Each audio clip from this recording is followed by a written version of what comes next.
So we've still started those machines, and 4 machines last time. We all decided that let's keep them started throughout the next class, and maybe it would have discovered everything. But then we realized that we cannot do that. So server 2, server 3, server 4, maybe it has discovered since last 5 minutes when we have discarded, started those machines again, or like the last 10 minutes. If not, then there is only waiting we can do on that, or we can discuss other topic and then revisit this topic and check that if discovery was done in next half an hour, 1 hour, 2 hours. But as far as it is concerned with what it does, IPAM, so it's not very complicated. It's if you are on the screen. So let's try to be on the IPAM screen here and on server 3. I think for everyone it is on server 3. And if you did suspend it, so you should be on the same screen, right? And if not, then on server 3, go to server manager, and on the left side you should be seeing this IPAM written there, right? So IPAM is selected there, and IP address blocks. We were talking about server inventory, so I still have that. Well, of course, because I did not keep it on for 2 days, so definitely it would not have discovered it. So again, I could just keep on doing edit server and managed, unmanaged, or let Sabah just do that for me as well as he did for others. Oh, okay. Or you could just stare at it just and it will work. Just now? No, but it was working before, right? No, for only one. For only one it was working, Yeah. okay. I had working. You're sitting near him, so that's why. One is down. You're lucky. It work now. I just did twice, it worked. Oh, okay. So edit, unmanaged, and managed, and there you not go. And then refresh. Okay. And then refresh, and there you. And then you have to wait on the top on the flag. You see, there's It's moving. Yeah. on the flag one. Oh, yeah. If you click it, it'll show you the. Yeah, that was moving from here as well. And then do that again, right? Yeah. Hey. Yeah.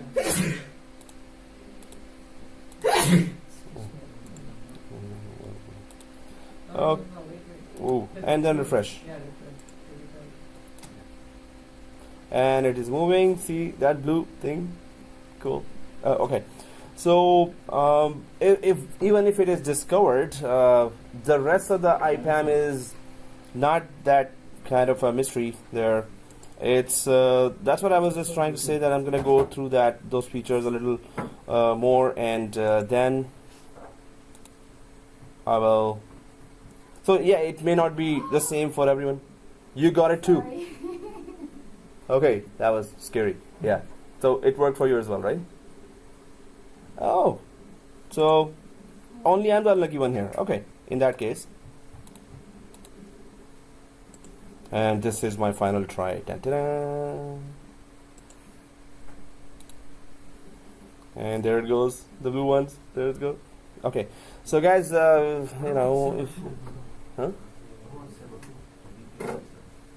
VPN server, it didn't detect for anyone. Yes. So if you remove the protection from the second network card of server 2, that please do accept packets from for other traffic as well.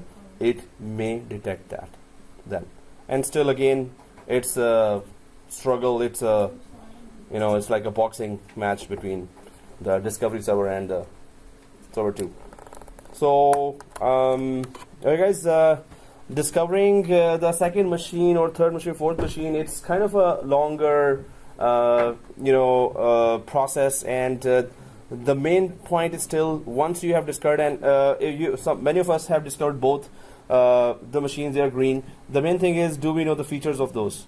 So the features are still that whatever has been discovered, you can just check those features there. If you go to the IP address space and IP address blocks there, we did talk about that, that if you click the IP address blocks under the IP address space here, and here, so if I refresh, So edit IP address subnet. So what we can do is, after discovering what features we have, right? So we went through those features as well, okay. So features as well, and if we added IP address here, of course, last time I also went for that. What I'm trying to say here is that not a very long list of features here, but the features, whatever features are there, they are for DNS, DHCP. So did you discover any feature for Active Directory till now? DNS, DHCP were discovered, and when we right-clicked any of the servers, DNS and DHCP features were there. Even launch MMC takes us to the DNS, DHCP itself, and blah blah blah. So, but Active Directory features are not there, although it does discover that. Even if I go down here to IP address inventory, IP address range, it is just for IP address, so it's of course DHCP based features there. But if I go way down under monitor and manage here, so only DNS DHCP, or just DHCP scopes, or just DNS scopes zones here. But when we go to server groups, now in server groups also, it can still show you the server roles there, DHCP and DNS. Main roles or main features would still be there on, if you right click these server groups. So create DHCP scope, edit DHCP server properties, whatever DHCP related settings were already configured, you can just play with them. So again, not very complicated here. Whatever you can do with one DHCP, you can do with within this console, one window. But again, that's all what you can do in terms of creating or making or editing DHCP configurations or DNS configurations. If I go for DNS servers, launch DNS, DNS zone, conditional forwarder, we're going to be talking about DNS in depth, and then we're going to check that what else we can do. But when you launch MMC, definitely you are just launching that DNS server, that DNS console on that particular server. So anything regarding that server and regarding DNS can be changed. So other than that, I don't see any Active Directory here, right? So it does say that it discovers DCs because it knows that DNSs are normally found with DCs, and in many organizations, DHCP is also found on domain controllers, right? So it's separately discovering the domain controllers or specifically going for the domain controllers, that it's not compulsory that DNS would be separate, and majority of the cases DNS and DHCP will be on domain controllers. So that's why DC was mentioned there.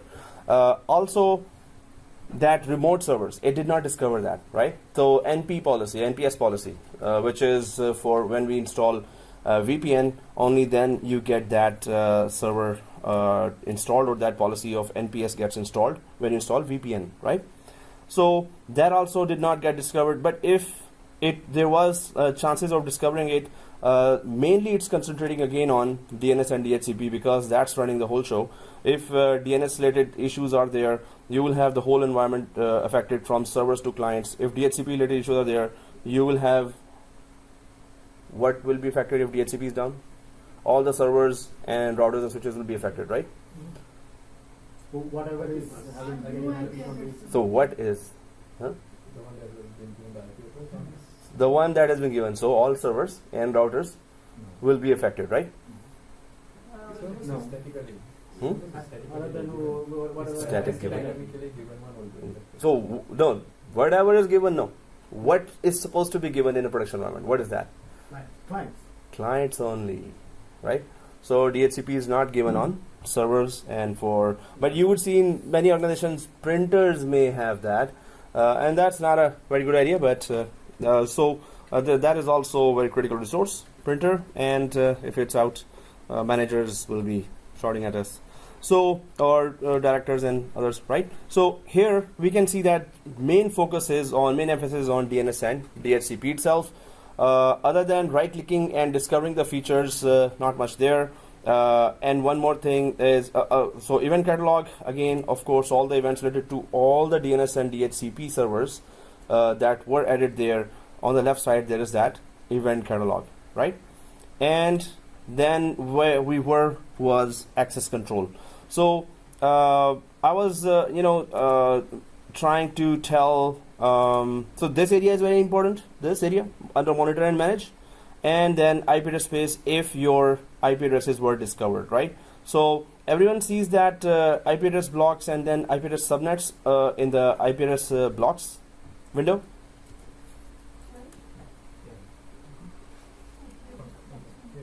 I was asking that question to have a sip, but there was a question right after that. Okay, so no, it was because I wanted to go there and explain this feature. So here, if you click on this and then this, so everyone sees this, right? Mm-hmm. You're supposed to click there. Yeah. Okay, so and yes, you have 4 because of 3, but one of them is duplicated. no, we created one from here as well. From our, and that's So everyone sees. So if you click IP address and this IP address subnets, do you see 4 of them here or 3 of them? 3. 1. So maybe your environments. You guys did not do the DHCP failover lab. These are failover we went for. 2 more IP ranges in DHCP failover. So, but we didn't create here anything. Whatever was there already from previous labs, that is just showing up here. So if it is showing 1, it's okay. If it's showing 4, it's okay. If it's showing 3, it's okay. I had to recreate my environment. So although we did the lab, but I had to recreate my environment. So that's why I'm not seeing 4 or 3 as well, right? So if it is discovered, again, I would just say that not much there other than right click and edit IP address subnet and then check the policies there and features there. So we went there through that last time as well. Yeah. So we went through that last time as well, right? And why the class is looking like, it's... Huh? Well, that's pretty... Oh, it's found. Somebody's really lost. So, yeah, I think you're comfortable with this second lab not on. So, okay, one thing, this area, guys, IP address blocks. I'm just repeating that because... we kept this. Otherwise, the topic was nearly done last time as well. So that's why I'm just recapping it. The IP address blocks, if you discover those, IP address inventory. If I go there and so let's go to IP address inventory, guys. And on the right side, extreme right. So IP address inventory and on the right side, tasks. So you can see import IP address blocks, import IP address subnets, import IP address ranges. So can we import all that? So if I go for more IP address blocks importing, so how can we import that? If I click that on the right side, import IP address blocks. Yeah. So what is with this CSV? What does that mean? What is the process of doing that? How do we use CSV to import IP address blocks? How? Step 1, step 2. Yes, Excel file with CSV format. Exactly. So we could export a IP address block and then check the columns there, and then we can just create our own ranges as well, and we can import all the ranges through CSV file to this, so we could just handle them. Otherwise, it would be just if you are migrating from one DHCP to another and you want to get rid of that DHCP ultimately. So in that case, you would just export all the DHCP there and import it here. So IP address inventory, yes, we can import all those through CSV here wherever it says import, right? And IP address range groups, again, you can just, if you go to range groups, I can see just managed by service, and it is the whole range is underutilized. And if I go to tasks here, again, it's you want to import something. So whatever DHCP and DNS can do, that all those features are there, and some extra. So virtualized IP address space. Anyone knows what is the meaning of virtualized IP address? So is there a concept of physical IP and virtual IP? Is there a concept of physical IP and virtual IP? Yes. Okay. So yes, you're testing me, or yes, I know that, or yes, okay. Let's say just yes, because that question is not okay. So there's food about to be started. So Oh, That is out of the category. Yours is samosa. it's yeah. I'm always excited with samosas. Yeah. Thanks for reminding me that. So virtualized IP address is just IP address from virtual environments. For example, Hyper-V environment, right? Hyper-V, VMware, VMware, and Citrix, Xen servers. So whichever is virtual environment or cloud. So Azure is also virtual environment. AWS is also virtual environment, but it's going to deal with the virtual environment on premises. So whatever IPs are there. So I'm just gonna. I have already clicked there. Nothing there. We don't have a virtual environment there. So again, if it had discovered anything, it would show it here. Or if I go to the task just to see what else I can do, again, I can import a lot of stuff there. Or add an IP address subnet if you want to create anything in that background DHCP or DNS. So monitor and manage, just a documentation. But again, if we click that, that's where we were, and we created a scope there as well. Then we don't have to create a DNS zone there, but we can create a DNS resource record or a record here. So can we do that within this window and confirm back in the DNS that was that a record created or not? So what is the difference between a record and PTR record? The records are in Yes. records are in forward lookup zone. A record is in forward lookup zone and reverse lookup zone. So a record is in forward lookup zone. Forward lookup zone does name to IP resolution, and reverse lookup zone does the opposite of that, right? So can we create a fake A record here, which should only go to server 4, server 4's DNS server? So your time starts now. We have 5 minutes. 5 minutes is too long, but maximum 5 minutes I can give. So what you need to do is a task, create an A record, and it should land only in server 4's DNS server's forward lookup zone.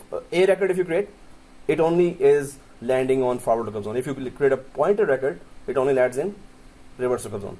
So server 4 DNS, there must be a fake A record, and fake A record would be computer 22, and the IP address, fake IP address 192.168.200.22, which we never used before. So create an A record only on server 4's DNS, not on server 1's DNS. Your time starts now. Please start. And in 2 minutes, I'll just show you. What's the name again, you see? Server 22 name and the IP 192.168.200.22. We never used these two, right? We didn't use the name and we didn't use the IP. 192.168.200.22. Seriously, you're there? Okay. So create an A record. Huh? No, DNS is. Somebody's asking questions. Come on, you already 1 minute is lost. But it should show up in server 4's DNS forward lookup zone as an A record, right?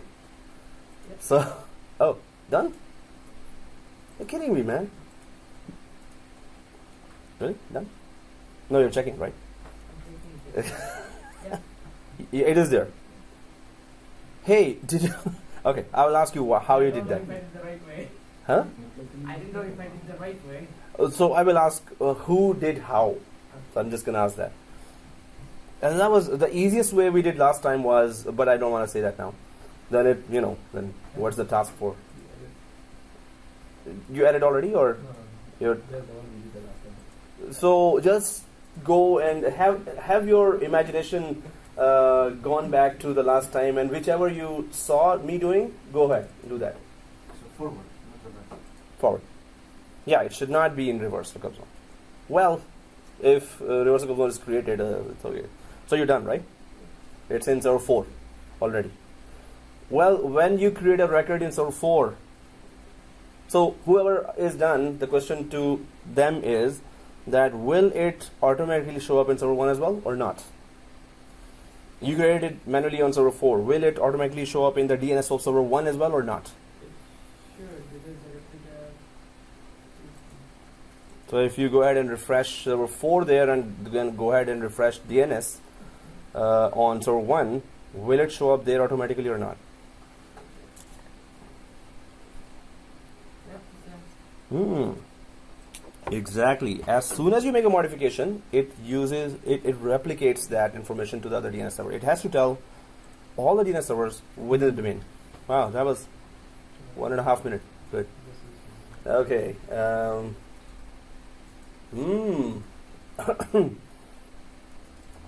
There will be re-election of the leader. Come on.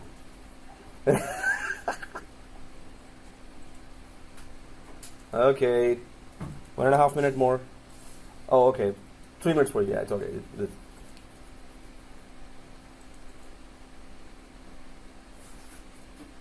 Come on, guys. Let me now. Okay, there is one feature called Launch MMC. Did you do that? Oh, so easy. Launch MMC just opens the actual DNS server of that server within the IPAM console. No. After launch MMC, you're done, right? Major. Oh, you're not with that shirt now. Otherwise, I would have saluted. But just confirm if you did it. If it shows up, it does. Very good. If it shows up in server 4's DNS forward lookup zone, it should replicate already to server 1's DNS forward lookup zone as well. So please do confirm that too. Yes, everyone. Is it so? Almost there. Yes. Almost there. Come on. We're here.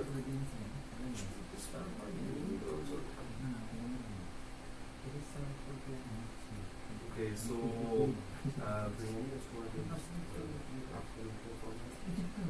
because of this, you almost now a lot of food.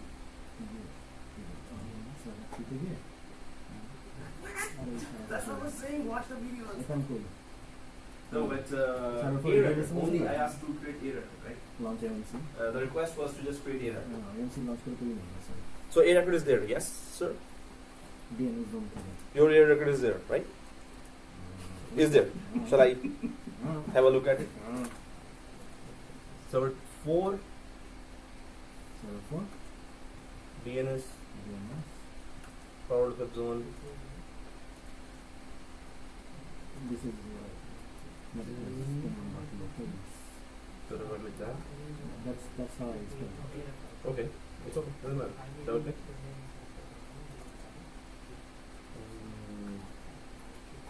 Okay, maybe A record.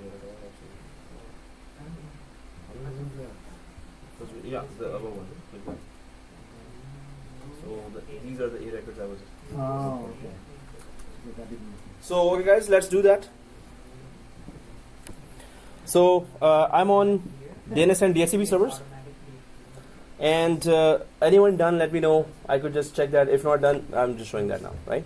So A record that I was showing before, or I was asking. So if I go to monitor and manage and DNS and DHCP, so server 4, right? Do I see that? Yep, server 4. I see that. DNS. Yeah, I was just testing everyone if they can correct me. Okay, so thanks for that. So right click here and see this, launch MMC, right? Once you launch MMC like this, are you able to create an A record, right? So I launched an MMC from here. After that, this is same as if I'm on DNS off server 4 on server 4. This is the exact same screen. So here I'm on DNS and DHCP, and then I'm on 4, and then I right click on server 4 DNS and launch MMC. But where do I go and what do I do? I need to create an A record. So I go to forward lookup zone and go to Netplus domain.local. Do we all see that? And down here are so many A records, right? So I could just, on the white area here, I could right click, or I could right click on the domain name or the zone name here. It is also referred to as zone name. And we can go for this new host A record, right? New host A record.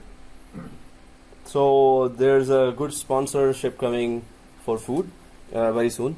So or coffee or donuts or do nots. No, donuts. Yeah. Computer 22. No, okay. Server 22. Mm-hmm. Okay, that's great. Yep. So, and 192.168.200.22. Right? And, well, if I click that, what will happen?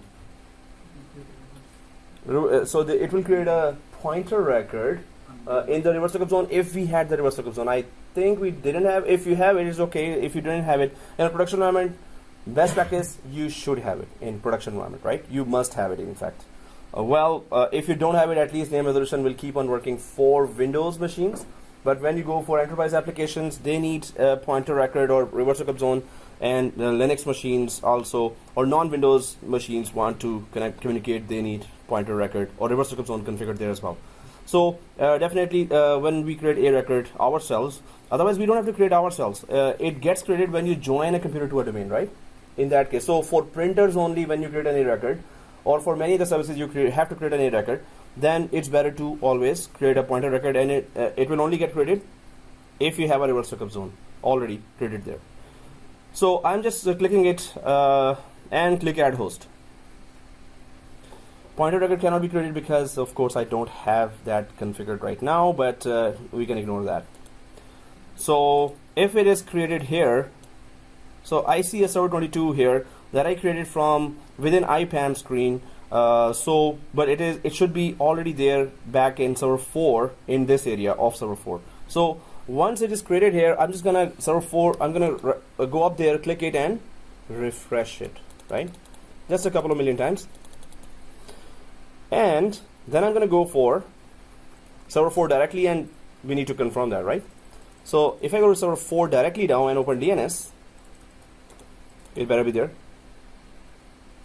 So there's the DNS of server 4 on server 4, right? We're all there. So right click here and just DNS manager. So if it is on server 4, and if server 4 was a replica of server 1, which it is, then this record better be showing up by now in server 1's DNS forward lookup zone as well. So I'm on server 4 now directly, and if I go there, so server 22, it is there, right? But not only that, because it's a replica partner, so domain controllers talk to each other. DNS is Active Directory integrated DNS. So this DNS is integrated to Active Directory. So as soon as any change made to this DNS will replicate to the other DNS as well. Server 22, if it is created there, I'm just gonna go. So first of all, it is created here. Everyone confirms that, right?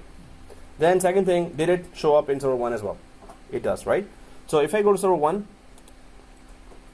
because of replication, or suppose there was, it's a huge environment and you have 10 DNS servers, you just make change in 1. That's it. Replicates to all 9. So it should be there already. So I'm just gonna quickly go to DNS and right click and DNS manager. It better be there. Okay. Yep, it's there. Exactly. So, but we initiated that change within IPAM. Suppose you had 10 domains, and it's a huge company. Suppose every branch has 5,000, minimum 5,000 users. So 5,000 users, I would have 2 or 4 domain controllers or DNS servers.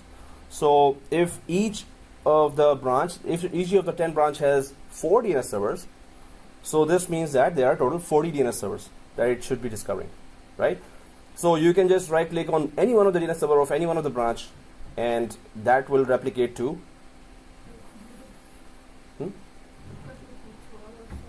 other servers either within the branch, or if you have one domain span to 10 branches, it will replicate all 40 DNS servers. If there are child domain per branch, child domain, within the domain, every branch DNS servers will be replicated. We talked about that a lot, that if you have a child domain there in the branch as well, it's going to replicate there as well. So the main thing here is that IPAM, you can just remotely, create and remove records in DHCP and DNS, and it replicates automatically after that, right? So any DHCP related stuff, because we have a split scope DHCP, so whatever you make changes in the scope anywhere, so split scope, it's just that the other DHCP will also update that, right? So here, server 3, let's go back to server 3, and that's where we just create that record and we check that it is already, what we create here goes get replicated to other one as well. Okay, so this is DNS DHCP, DNS zones. Again, you just want to go for DNS only. So here zones, of course, that will be much more critical things that if you create a DNS zone there. Was that a stretch or a question? All right. Yeah. So whenever we make a Mm-hmm. change to any of our DSP or DNS Mhm. servers, there should be a log there. Yeah. Logging that someone. Event viewer. Yeah. Who is the user that we have? Enterprise? You tell me? That could be done by any domain admin, domain level administrator, enterprise admin. Normally, if you have that account, we don't use it. We're not supposed to use it for everyday tasks, day-to-day tasks, right? Enterprise admin use that account only whenever you're creating child domains, root tree domains, or doing some forest level tasks.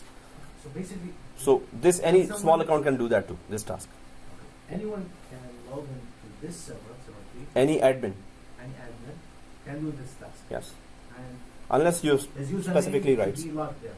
Oh yeah, yeah. So in event viewer, you see audit log there. So that is the log, security log. Security log will have all those logged information, definitely. So DNS zones, again, if we are on DNS zones here, so I went down to this DNS zones area under monitor and manage, right? So here, we are on our zone here again, Netplus domain.local. So what changes we can make on the zone, whatever changes you make, it's gonna replicate, so it's gonna affect everyone right away. So definitely this goes for DHCP as well. Infrastructure servers, one change can do a ripple effect, right? One change in DHCP, it goes long way. So one mistake can also go long way, right? So add DNS resource record, there is this. So resource record is what? RR. What we just created, was it a resource record or not? We created an A record. That's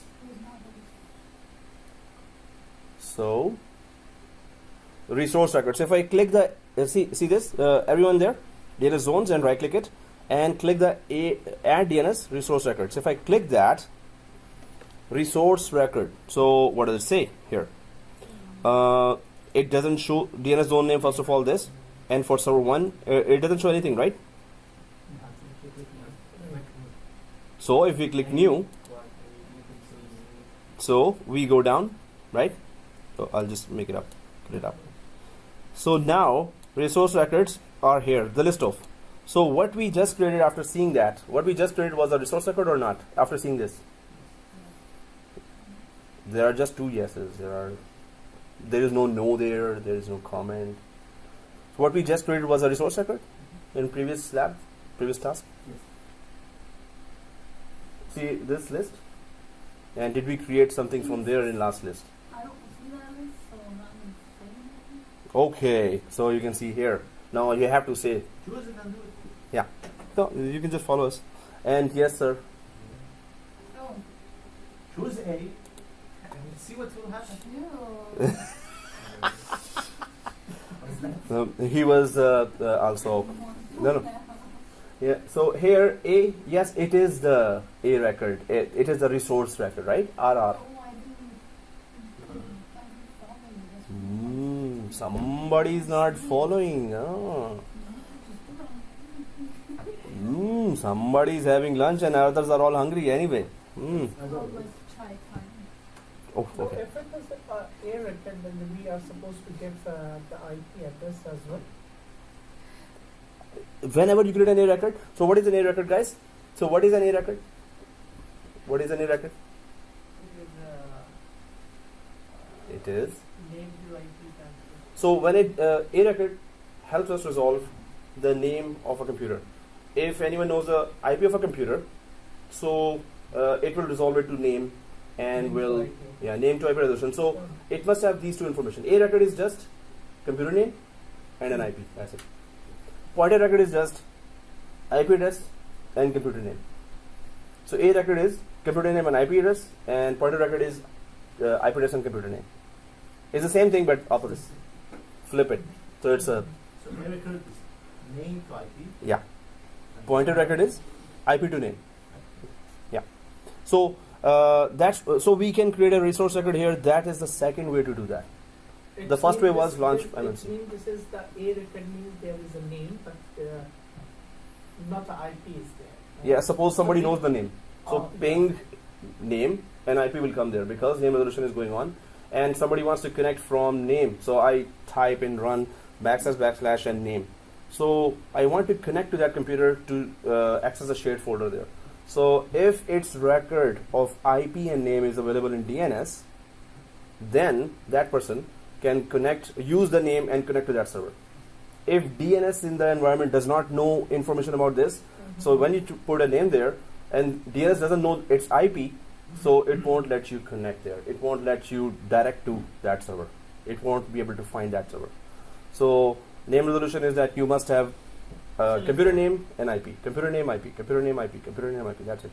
That's any record. So if we select the A, so it's supposed to be the IP is there, right? So name and IP record will be there, Yes. and it's the forward lookup zone, so it's name to IP resolution. Yeah. So this is just name to IP resolution, we call it, right?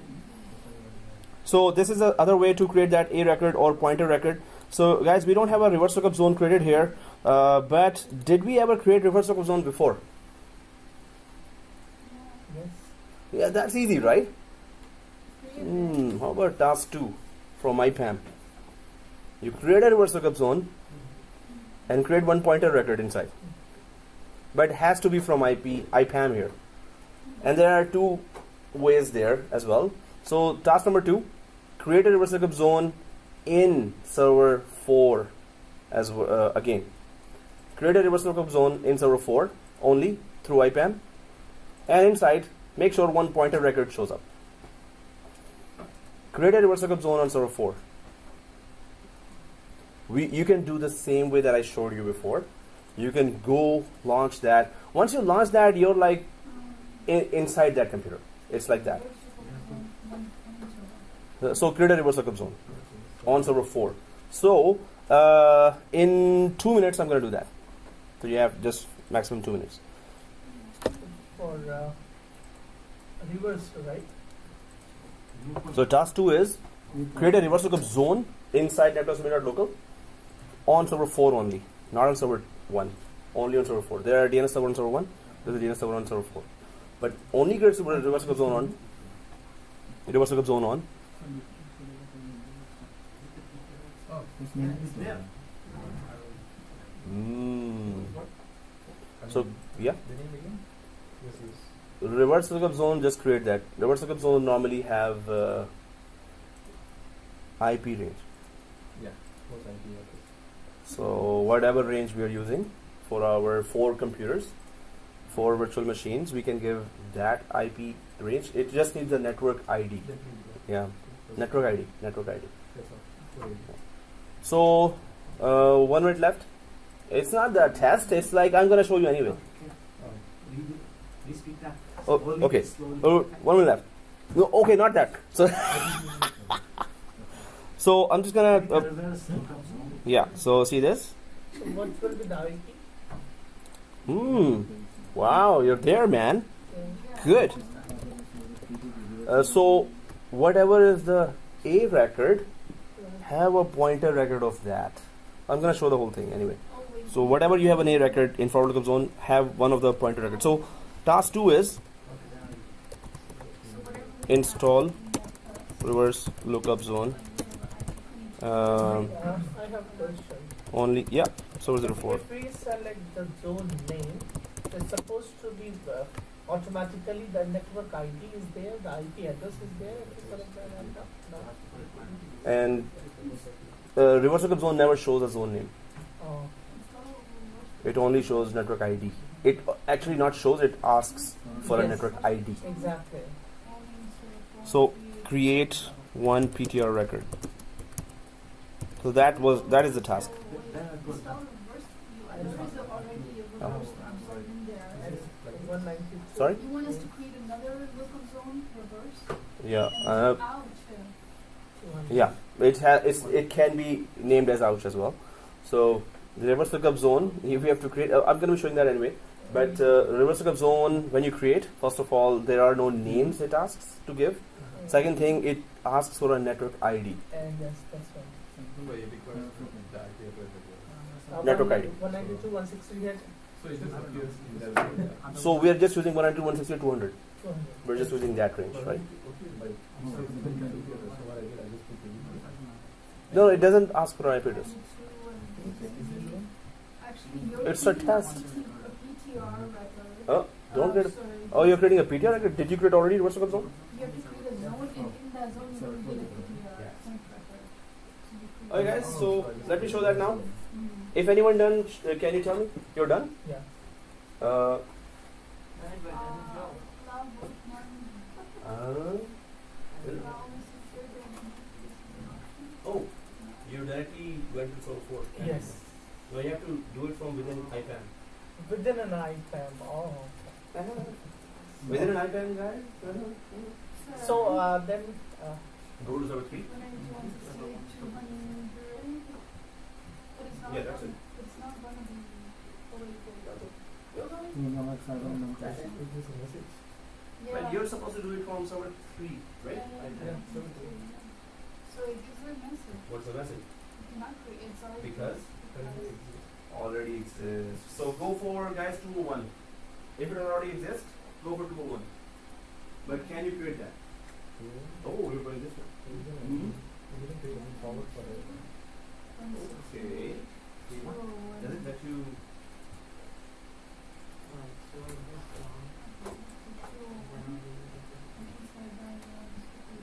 Yeah, this also is you can do it. Yeah. The EP record you want us to point it to Yeah. the forward lookup zone? The reverse lookup zone, you want to point to the one you created before? No, we're just creating a reverse lookup zone just to create a, just to know. It would not have any use in our environment. No, if it's created from server 3, so if it is successfully created, then we can go to server 4 and check is it created or not. That's all. What is the IP? I'm not even sure because I didn't create this. Yeah, then you can go for fake IP, 201.1, 201.2, that doesn't exist. Okay, so you just get just see the same thing. 201.1, doesn't matter. Yeah. So reverse, now I'm just going to show that. So here, done. Okay, server 3. I did not understand. Yeah, I have the thing. Server 3 and reverse lookup zone 200. And you created it from here, right? No, but it is here now. Let's confirm on server 4. Let's go to server 4. Cool. Okay, it shows up here. Server 4 it shows up, and obviously server 1 it should show up. Perfect. Show me here. The data, the house name. It's not the But you created that reverse lookup zone, and Yeah. the pointer record is not created. It's there.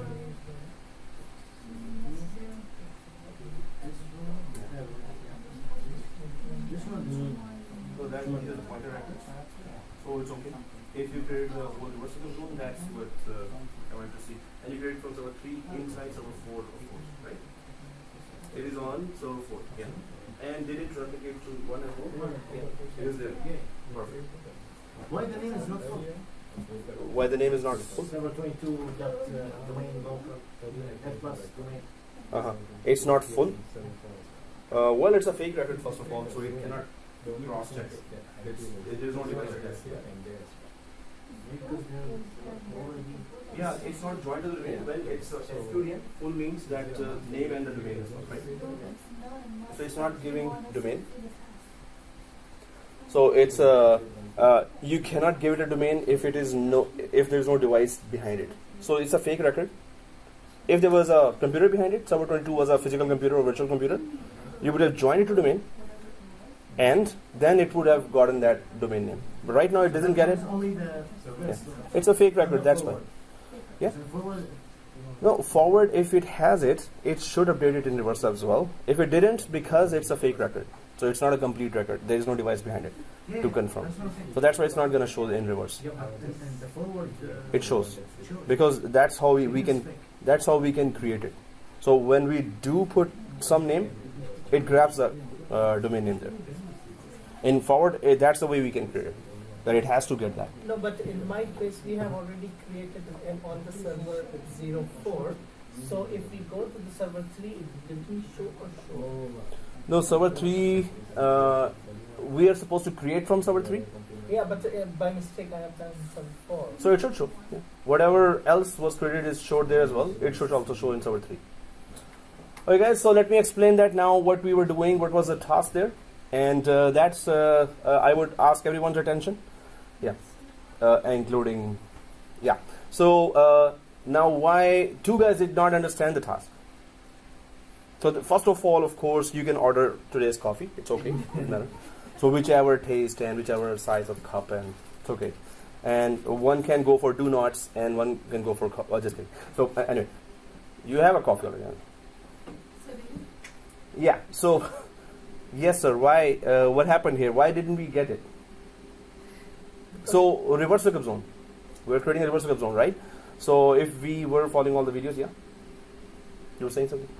Yeah, because we have already done it. So if No, if you've done it, right? So 2 Right. did not do it and they didn't get the task. So that's why I'm, surrounding them and then to take orders and then get their credit cards. What's your question to them? What are you trying to ask us? The question is, why didn't you get it? That's the question. But that's to them. Okay. Or if you elected a representative, that's then ask them. No, the thing is, first of all, I want to charge you with coffee. That's why I'm making it a hype, right? So you could, okay, I'm in that mood. Yes, just ask me anything. I'm going to go there. Okay, anyway. So, yeah, no, I'm just kidding. So the thing is, guys, come on. Reverse lookup zone, we were having forward lookup zone, reverse lookup zone. So let me just show you here. DNS zones, first of all, you could go again the same way. DNS and DHCP, right? And server 4. The easiest way is this, launch MMC, right? Or you can see this as well. Well, their next task is also looming, but now I'm going to explain even further because we cannot remember everything, right? So we did do that reverse lookup zone, forward lookup zone before as well. And at the start of the course, we only did that. But so it's understandable that, okay, we cannot possibly remember everything. So it's okay. But what did we do? If we go to launch MMC here, and then we are inside server 4 anyway. So you can see here forward lookup zone, so name to IP resolution, reverse lookup zone, IP to name resolution, right? So reverse lookup zone, just right click and this, create zone. So what I was asking was that if, so can you do that from server 3? That was a question, right?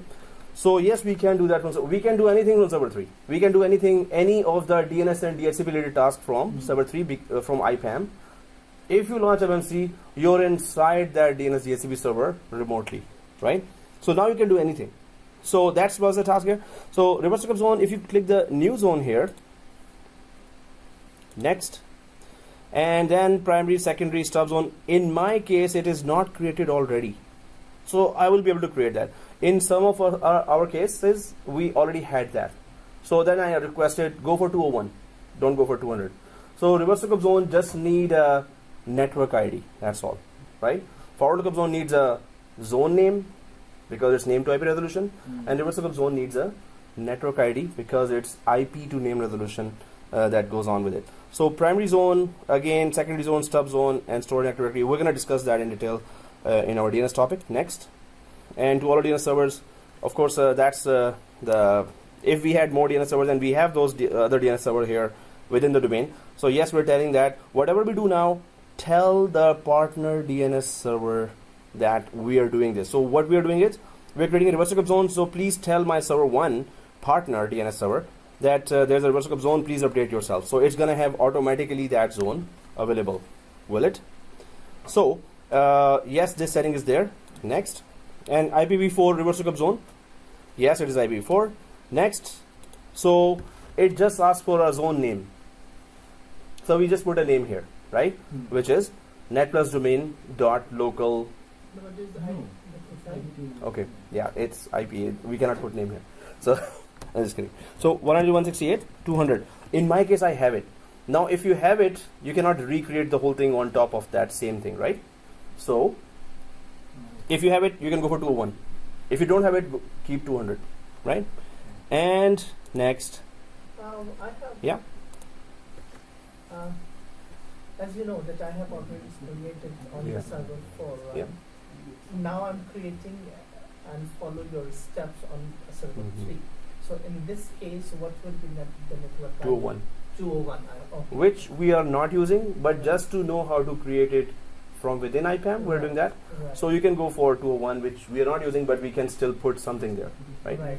So I have already then, like as you said earlier to us, that whenever we have created the DNS lookup zone for any server, it will automatically go to the different server.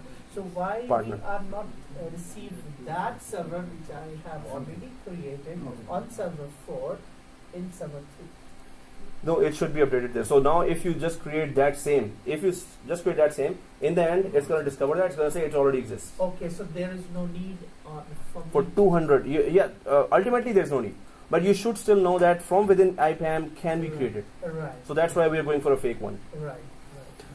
So 200, in my case, it is not there. I think it's not there. Next, allow only secure dynamic updates. Next, and finito. And there you go. It already not exists. Okay. So that was, but okay, guys. If I am able to create a reverse lookup zone, what about the pointer? I need to have a PTR record here right now. One as soon as possible. What do I do? Step one. Okay, right click and I need to have a pointer record of whatever is already inside the A record. Whatever is a record, against for that A record there has to be a pointer record. So I can create a totally new fake pointer record as well, but I need the one that is already on the forward lookup zone as an A record. I want its pointer record here. Anyone can suggest me what the step would be. So let me just show you one more thing or explain. If I go to forward lookup zone and Netplus domain, so whatever A records I have, its pointer record I need there. So if it is server 2 here, I want that pointer record for that server 2 only, not any other server. Yeah. How do I do that? Yeah, server 2. So how do I create server 2's pointer record? So it's in forward lookup zone, it's living in forward lookup zone.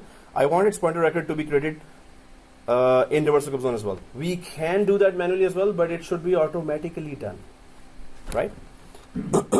So I'm just going to go to server 2, double click, and there's this checkbox here, right? So I'm just going to uncheck it and apply, and then check it and apply. So it should update the pointer record as well, right? So DNS zone here, server 2, then double click, uncheck pointer record, and then apply, and then check pointer record. So will it be there now? So if I go to reverse lookup zone here and refresh, now it's there, right? So pointer record is only useful when its A record is already there in forward lookup zone, right? I have all the names. So it automatically refreshed everything, which is even better than this. For me, it may refresh after 1 minute, 2 minutes. Then it is only, Huh? it is only useful when you have a record. Yes. So server 2's A record is in here, forward lookup zone, right? This is server 2's A record inside forward lookup zone. So if I go to reverse lookup zone, that server 2's pointer record should also be there. Okay, so but we created, let's say, we created forward because of the server 22. Now, So at that time, reverse lookup zone was not there for me. So I did check the pointer record checkbox, and I clicked apply, but it says, hey, you don't have a reverse lookup zone. Then the next task, create a reverse lookup zone. Now if I create a fake record in A record, forward lookup zone, if I create a server 23, suppose, now, if I ask you, go to forward lookup zone and create a server 23, because we have a reverse lookup zone here as well now, So when you have given server 23 and the IP 192.168.200.23, and when you click that checkbox now, that create its pointer record as well, now it's going to create that. I remember Right? checking that off. Did you check it or did you uncheck it? Uh, So if the reverse equation was there, it would have been created here. If it's not there, it will not, of course. Because there were no reverse lookup zone, that's why the pointer record and the Yeah. first was not clear. Was not there. Exactly. maybe it was a reverse. If it was, it would have created there. So you should see, go ahead, check, and that record should be there as well, right? It is there. You have it, right? Like, yes, okay, I did it. Only two, yeah, I got Yeah. it. Cool. So within IPAM, we are doing all that. We don't have to go to, in medium to large size environments, you will see DNS servers, 10 of them, 8 of them, 12 of them. So you just make change on one of them through IPAM. So there are records created there are logs created there, and you're just within single window, you're handling DHCP and DNS, tasks there, right? So we created 2 tasks, we confirmed it. If it is replicating, we confirm that too, right? Yeah, you're right. Udip. No, but Oh, only yeah. Guys, Yeah. Okay, guys. So that's the only break we have. And yeah, you have a question? G. GHIJK. That's a letter in English. G means Yeah. yes. But it has happened only through the IPAM, right? No, we can directly go to server 4 and create that. It's going to replicate to all DNS servers as well. But we're doing through IPAM. No, but server 4 is the primary, or server 4 is a second. So those are all background servers. In the background, server 4 is actually, one of the primary servers. Server 1 and server 4 are the 2 primary DNS servers, right? Okay, yeah, But IPAM is just one front window we have. right. From within, we can see all the discovered DNS servers and make changes, and they will replicate in the background. So this is just one management screen that makes it easy for us to do any changes. Right. But through the IPAM, if we create Yes. the whole Yeah, if we discover all servers, in my case, only one is discovered. exactly. Yeah. So if not, then we have to go directly server 4, log into that or remote desktop to it, server 4, and then create something there, and it will replicate to all. But if it's discovered here, we don't have to log into any other server. We just stay inside server 3. right. Right. Yes, sir. What if there was another admin that's already logged into that server? IPAM server? Oh, that server Yeah, in the that background. Yeah.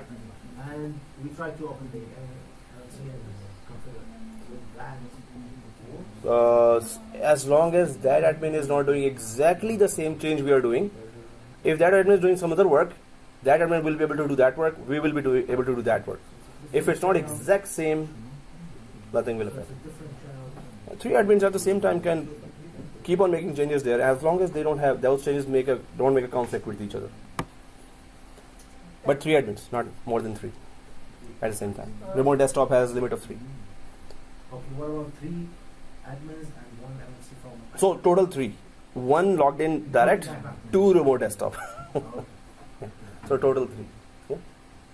And one admin can access all the 4 server, or one admin? One admin can access all 4, or all 200, or all 2000 servers. Or That's 2000. admin, right? Right, but all the servers have permission to access. To let the admin access, yes. Oh, Admin. of course. No, but what about the manager and higher authorities? So if that manager's user account has admin access, or his or her user account was added to administrators group or domain admin security group, only then they can access. And only total 3 at any given time, same time, only total 3 can access. If 4th one want to access, one of the 3 has to be kicked out. Why? Security reason. That if 10 admins are working on that, suppose, or 15 admins are working on that, so on that same role, so there could be many conflicts that you can create. But in So a limited to 3 to 4 only. But in a company there is more than one director, and every director want to access some information through the Yeah. his password. Yeah. So is he able to access? Yes, there are 2 types of accesses. You can access a shared folder. That 200 can access shared folders. Remote desktop. Well, remote desktop means that you're connecting from one computer and going inside the other computer. So that only admins should be doing on the server. Manager directors are not supposed to access the servers like that. They are supposed to be non-technical people, or that's not their job description. So technical administrators, only technical administrators are supposed to remote desktop into servers, right? So others can connect to shared folders in hundreds or thousands.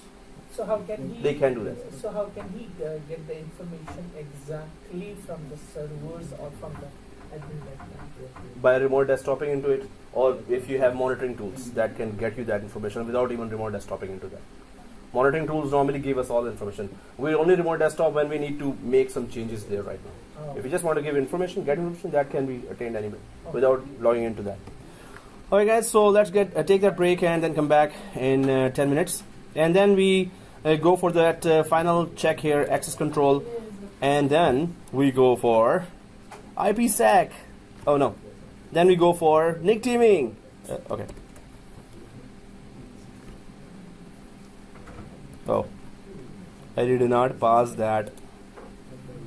Okay, resuming guys, and what we have done, two tasks there. One to just create the pointer record. Second to create the reverse lookup zone, right?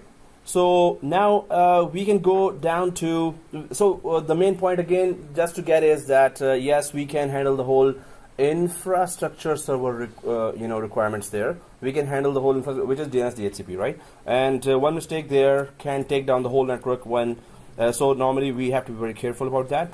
But when we go to this area of access control, so you can see here there's a DNS record, IP address record, administrator, IPAM administrator role, IPAM ASM, DHCP reservation. So you can see that it can go very large as well, and you can add users there to with some delegations there with some privileges only. They cannot do DHCP or they cannot do DNS, and then we can just assign it to some some users as well if we know and we are confident that they know what is DHCP, how to handle that, and how to handle the DNS as well. So if everyone is on the access control, and do you see this? So click this, and then click that, this and that, So are you right? in server 3? Oh, so I am still on server 3, yes. On server 3, click this, and then click that, right? So everyone's looking at the board now. So nobody's bored of looking at the board, right? So so roles, and then on the right top you can click this and then this, right? This is the next.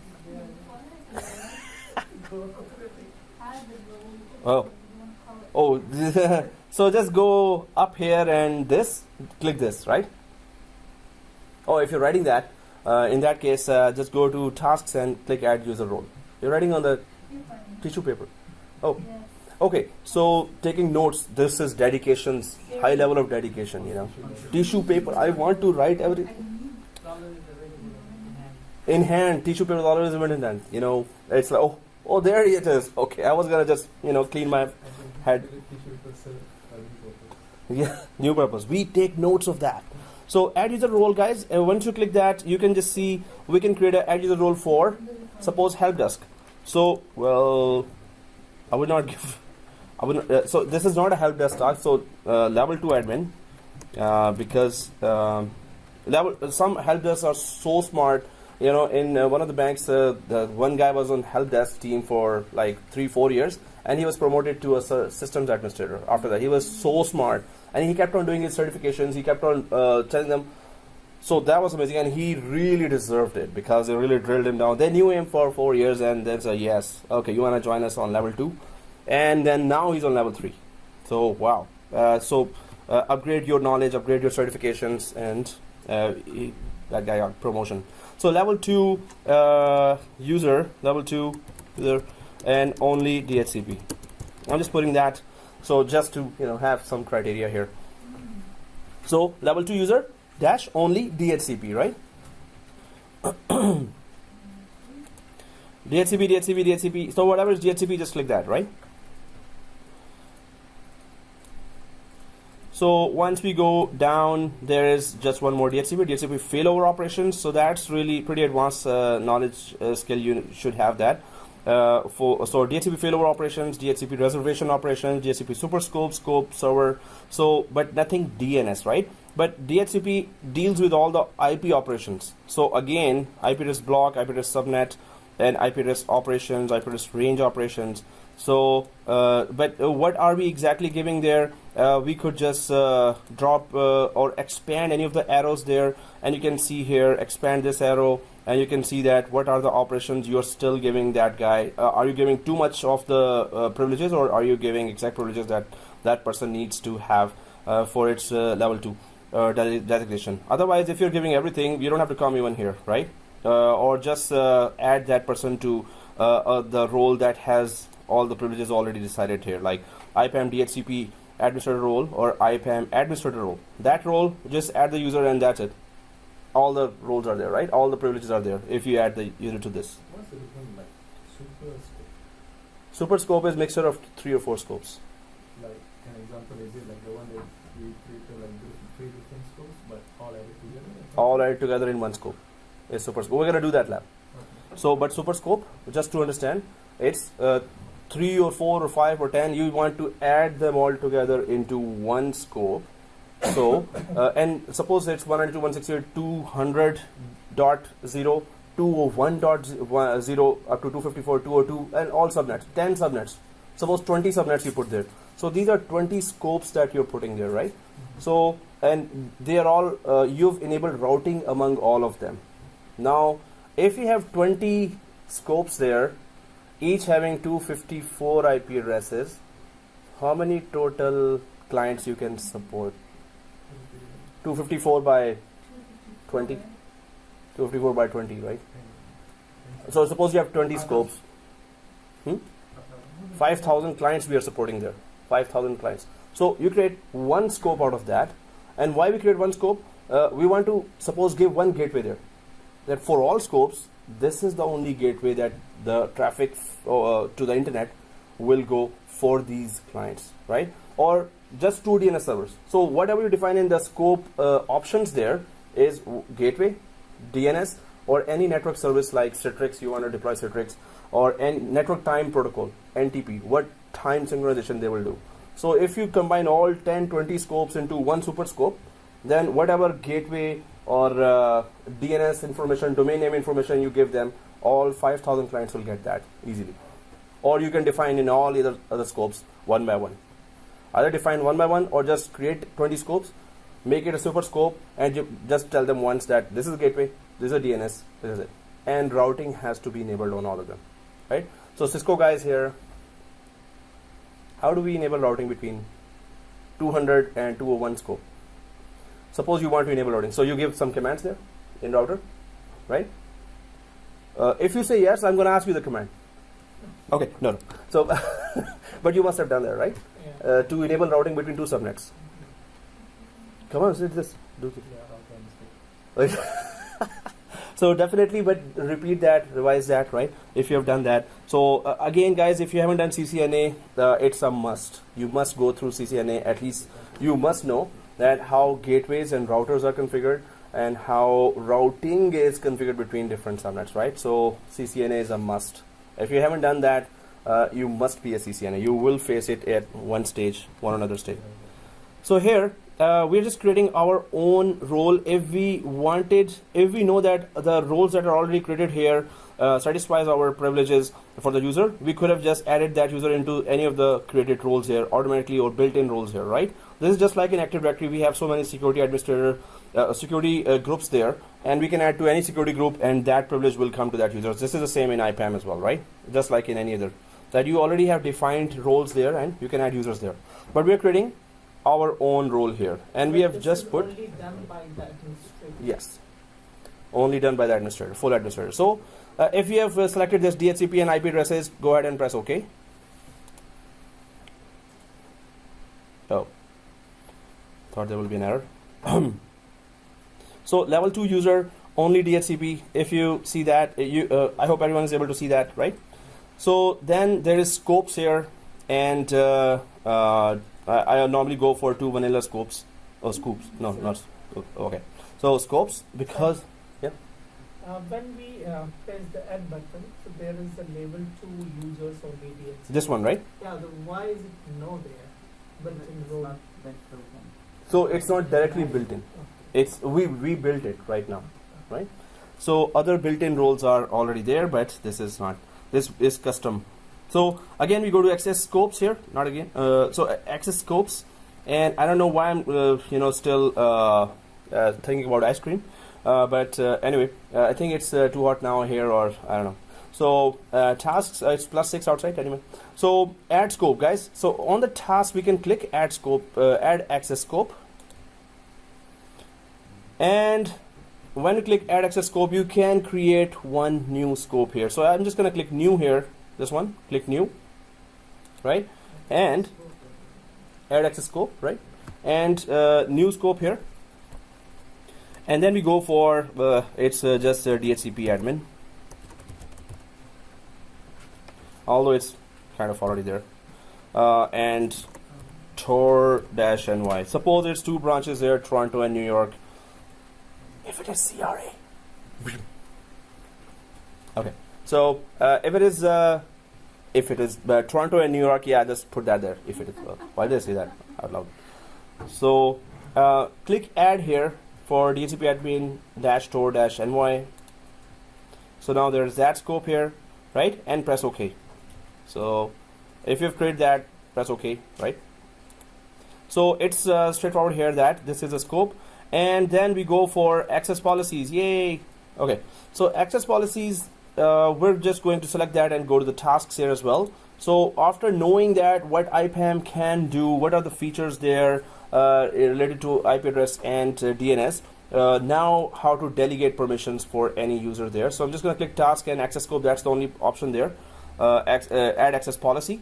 So here we just add a policy. So user alias, which user is supposed to be given that DHCP only administrator. So of course you would have really interviewed that person whom you're giving that task. You would have drilled them down, or first given that person, him or her, just create scope and manage the scope. Then maybe 2 scope and manage the scope. Then when you are really confident that this person is very, very responsible, then you go and promote and give, okay, handle the whole DHCP environment in our 2 branches. And then it goes on like that, right? So we build trust with the passage of time. So let's click add, unless the company is downsizing. That's another thing. Yep. Otherwise, we go ahead. Okay. So locations, click locations, and entire directory. Because we need a user to be added from Active Directory. I hope we have, we have that user created. Do we have 390 users created already? Alan Reed should be there. So if you click ALAN, Alan, and check name, it should look up. Oops, I don't have it. Did we create John Edwards and Alan Shaw? Oh, you have it, right? So just select anyone. Yeah. Alan Reed or Alan Shaw. No, actually I don't have it, I guess. So yeah, user, any user, Alan Reed especially. Let's just add that user, because we can we've been experimenting on that user for a long time. Yeah, I don't have it. So anyway, any users, I'm just gonna add administrator, because or netadmin. I'll just add netadmin, which is already having all the privileges. It really doesn't matter which user. So just pretend that I'm adding Alan Reed here. So that's Alan Reed, and that's still Alan Reed. And press OK after adding that user, and it's still Alan Reed. Oh, no, done. Okay, so which stage are you at? Did you click add? Yeah. And do you see this? Yes. So do you see this? Location, and you change it to this, right? Yes. And then did you give any username? Yes. When you put ALAN, admin, yeah. Oh, I gave you my machine, so you also don't have it then. Yeah. So that's why I follow your instructions. So administrator. Yeah.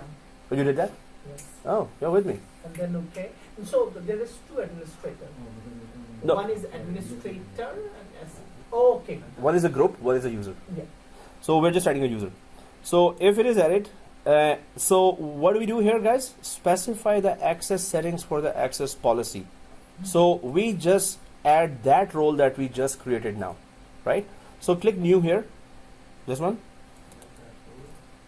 and then go down to role, this one, and do you see the role? The last one, right? Level 2 user, only DHCP, and also select the scope. So we just defined a scope, but this is just our definition that, okay, because we know that, suppose this is the DHCP servers of Toronto and New York branch both, so that you can say that, okay, I've given permission to this guy to only those two branch DNS or DHCP servers only.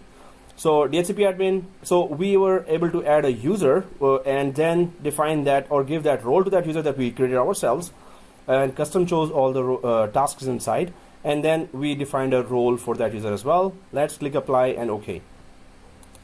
Apply and OK.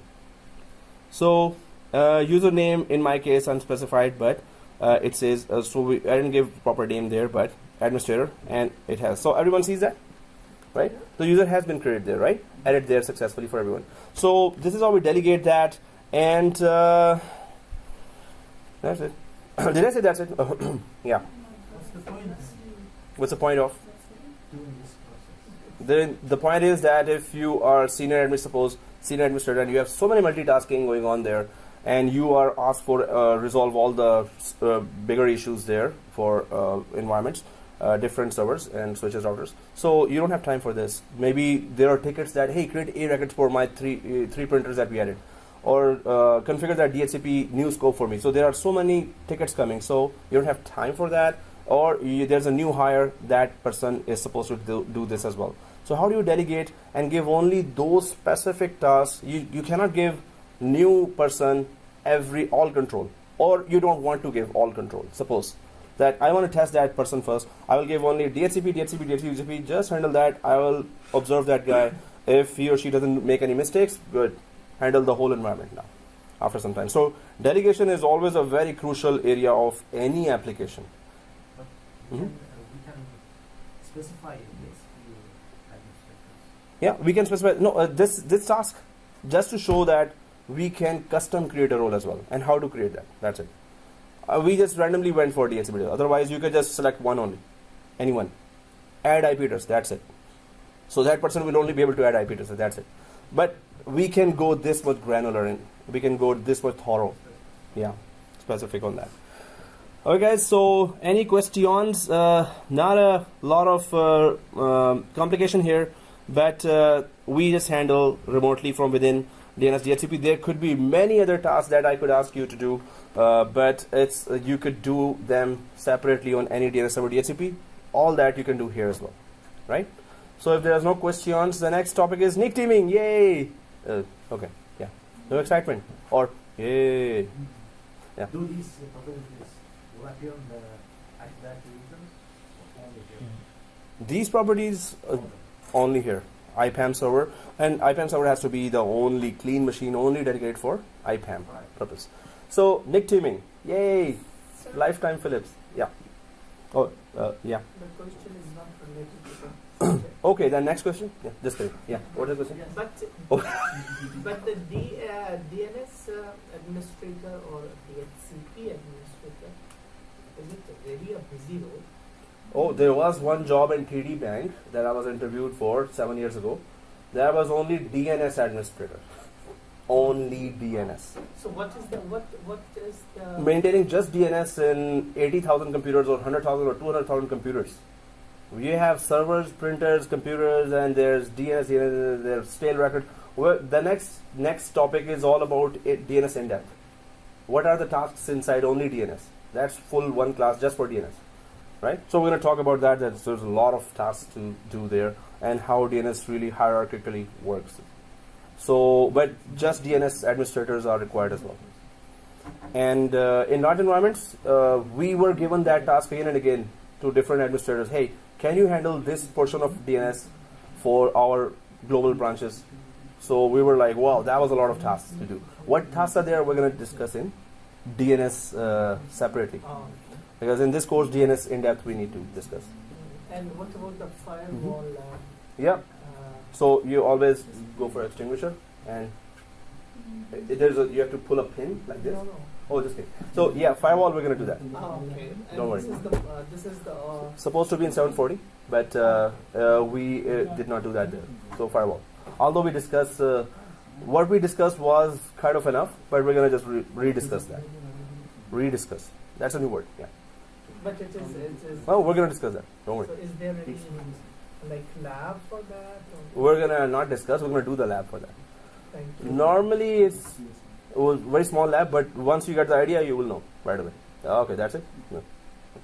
So, all right, guys. So, yeah, And you would what have. is, Oh, what okay. Yeah. is, Mhm. the like I'm Keep the question longer because I need 2 sips here. Okay, thank you. Yes, sure. As you know that I am in Cisco, right? Yeah. Oh yeah. So what is the really relation Cisco and AD, Cisco and VMware, Cisco? So maybe there's no relation directly. So, but with Cisco branches are connected, and with Cisco switches, your computers are connected, servers are connected, right? But those servers which are connected, with the help of Cisco, those servers host Active Directory. You will see Microsoft servers nearly in every company, nearly. So those servers that we are connecting through switches, whatever is on top of those servers, if the company wants you to know that too, and they don't want to hire some specialist just for those, then you need to know that too. And nowadays, to save money, companies are doing that one guy should know all. So those servers which are connecting through switches, whatever those servers are hosting, it's going to be Active Directory, Exchange server, web server, print server, file server, backup server, antivirus server, all those. So if you know that too, your getting to the job chances will be better than others. So that's why knowing more will always pay off. Yeah, it's too much. I know. Okay, guys. So let's go for yours. What you had a question, or you forgot? No. Okay. I'm just saying Okay. for the next topic. Yeah, finally, you prolonged this topic. Actually, you know what? I was finishing it. I was starting to do NIC teaming. I was gonna, but you said, "Hey, let's wait it for next class and let's see if it discovers." I said you, Sabah. Okay. No, when he said who, then I was like, oh. He said that. So no, we needed to see those areas, so that's why we started. So IP NIC teaming. Anyone ever heard of this term? Yes. Okay. Then next topic. Okay, let's go. In that case, so What is NIC teaming is the question. yes, one-liner. Can anyone tell me one line? NIC teaming is for what? Network. No, not abbreviation. The purpose. Two. I think we Two, discussed okay. that. Yeah. Using multiple network cards Yeah. and Two. Together. to divide the load on them. To balance the traffic. LCBO with cannabis now, right? Oh, okay. No. Hold Yeah. on. In 2018, it's gonna be legal, right? It is- So everyone's gonna be like, hey, yo, dude, chill. Okay, so okay. What? So instead of Popeye, is that going to be? Hey, whose punishment is that? Bring that legal cannabis from there. Okay. So we'll all be like smoking. Okay. Next topic is so good. Okay. So fully charged. Actually, exactly. That's what I'm Yeah, fully charged. Everyone. And it's under video. And I'm just Oh, hey, I'm talking about legal pot. Legal pot. Whenever it is legal. Right now, I oppose it fully video. Okay. So, so LBFO we were talking about, and we went to LCBO plus cannabis, right? So, here. So you think government is taking a wrong step, eh? Definitely wrong. So, but I'm gonna edit that now. Yeah, definitely this video will never see YouTube. Okay. So, well. So you think government should Finance. step down, eh? No, they should not make it legal. Why are you making me talk here? No. Okay, so so it's let's just go ahead, guys. Server 2. You're gonna really get me into jail, right? So Can I have that video, please? Unedited. yeah, we need to edit that, and I'm not gonna edit that because I'm so lazy. And it's not about lazy; it's about spending 4 hours, 8 hours on a 4-hour video. So So guys, here I'm just gonna go for NIC teaming, very important topic, but in 2012 this same process didn't work properly or sucked, the one word for that. But now they've really improved it, and you're gonna see that now. I hope it works the same way as in the previous class. So but it's something that you have to know and you have to configure, right? So NIC team, we need 4 network cards, and there are multiple levels now. Before it was just physical server that you can create a NIC teaming on. In our case, it's a virtual server, but now it is virtual machine level NIC teaming, and then there is the virtual server level or the physical server level NIC teaming. So first of all, the purpose of NIC teaming again, to have multiple network cards to do LBFO. Everyone understand that? To have multiple network. So that's the cell phone section. If you have any cell phone related needs, you can sit on this area, right?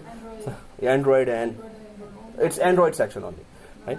Oh, okay. Somebody else join? No. It is. So, so here NIC teaming allows you to group between 1 and 32 physical Ethernet. 1 and 32. Ever seen a server with 32 network cards? Ever? No. 32. Maximum 4. Maximum 6.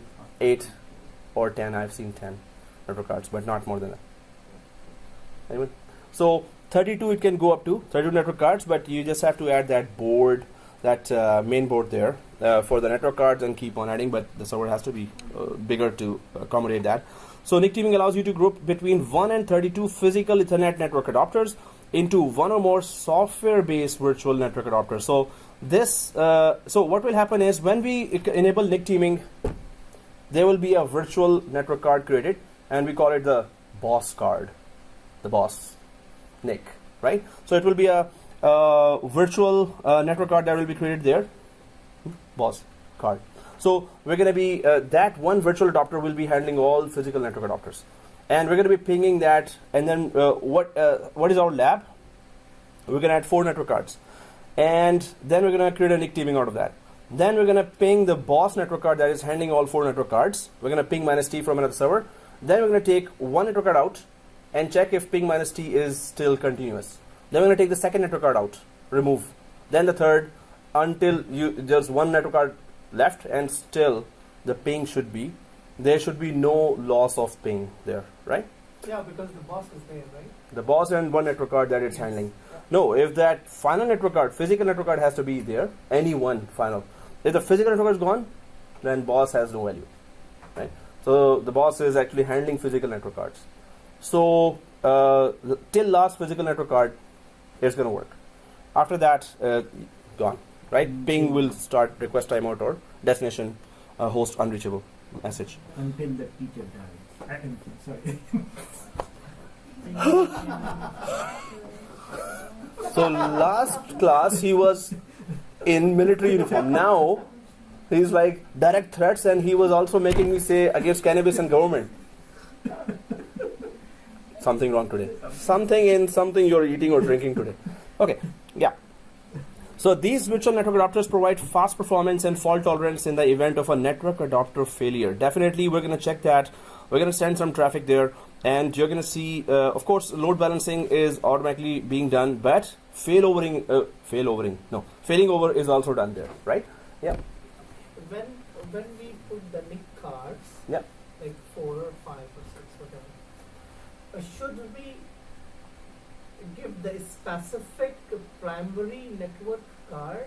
This one is the primary, and this one all that one? Yes. How? Well, that we'll do in the lab, definitely. Okay. So I'm just going to go fly by a little And more. That, Yeah. I'm sorry. No, you that- hurt that- his feelings. That, But that's a good one. that NIC, that primary NIC always be there with the boss. So suppose there are 4 we added, right? Yes. So- and we remove 3. Remove 3. So boss will be boss network card. So we never use this term in the interview. There is no such thing as boss network card. Yeah. It will be the virtual network card. I'm just explaining to Oh, for understanding only, right? So if you have 4 network cards, if it is left to the last one, so it will just have the traffic of the other 3 as well. So it's going to be under big pressure. So, but still the network will keep on working. The traffic will still keep on flowing. Once we remove the last one as well, so then of course we have nothing. So virtual network card itself does not, traffic doesn't pass through that, but it controls those network cards through which the traffic will pass through, right? Okay, guys. So NIC teaming member network adapters must all be installed in the same physical host computer to be placed in a team. So anyone knows what that means? This one. It has to be placed in same physical server. Yeah. Everything should be the same, like So- hardware, software, and configuration. Yeah. So suppose the boss says, "Hey, I need 32 network cards." You cannot put it in one physical server. So no, it's not possible that you have 4 physical servers and each has 12 network cards or 10 network cards, right? Or 8 network cards, right? So it's going to be one. NIC teaming can control local multiple network cards, but cannot control remote multiple network cards, right? So it will just control the local one. And then a NIC team that contains only one network adapter cannot provide load balancing and failover. What kind of point is that? So a NIC team that contains only one network adapter cannot offer LBFO. Everyone agrees with that? What kind of point is that? If there's one network adapter, how can it fail over and load balance? There has to be 2 network adapters to do that, right? So this is a very, very important point, critical point, that if you have one network adapter, don't expect NIC teaming. Okay. Isn't that just understood? Anyway, so however, with one network adapter, you can use NIC teaming for separation of network traffic when you are also using VLANs. So you can use NIC teaming for separation of network traffic as well when you are using VLANs. So VLANs we have configured. Some of us may have configured VLANs before or heard about it. So what's the main purpose of VLAN? One-liner. We discussed that so many times actually. Direct traffic. Direct? Separate. Separate. But yeah, it could be direction as well. But it is separation of traffic from one physical switch here, and all machines were communicating with each other, and now you group them into 2 a set of machines, and they cannot talk to each other anymore now, right? So you're further segmenting the physical switch to create VLANs. And guys on the right side, some of them have created VLANs. On the left side, maybe also. My left side, this is right. Okay, so anyway, so NIC teaming for separation of network traffic. But guys, again and again, without CCNA, we cannot survive in the market. Okay, so really? Even if you have a like MCSA. Yes, without CCNA, no way.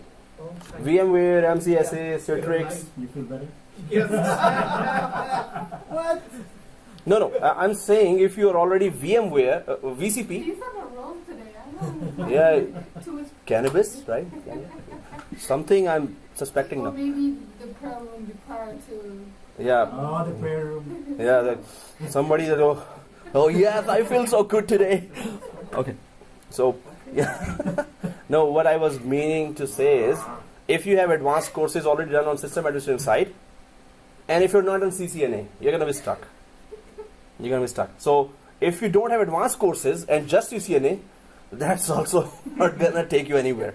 So advanced courses plus CCNA. So without CCNA, advanced courses is like what? You don't know how machines are connected to each other with switches. You cannot configure a switch. Are you kidding me? So that's why I would suggest go do CCNA. VCP is a must. MCSA, one cloud course, and CCNA. These 4 are the must. You must have that if you are in the IT, right? So let's go ahead, guys. Here, when you okay, let's not go, guys. So let's not go, guys. When you configure network adapters into a NIC team, they are connected into the NIC teaming solution common core. So we're gonna create 4 or 5 network adapters there, and then they're going to be connected to a NIC teaming solution common core. That will be that one virtual network adapter that you're going to see, which then presents one or more virtual adapters, also called team NICs or TNICs. or team interfaces to the operating system. So we're going to create one TNIC. When we configure NIC teaming, one TNIC will be created there. So T with 1 sugar and 2 milk, right? TNIC. No, not that T. Okay. So Where did that sugar come from? TNIC. Where's Linux. tea? Oh.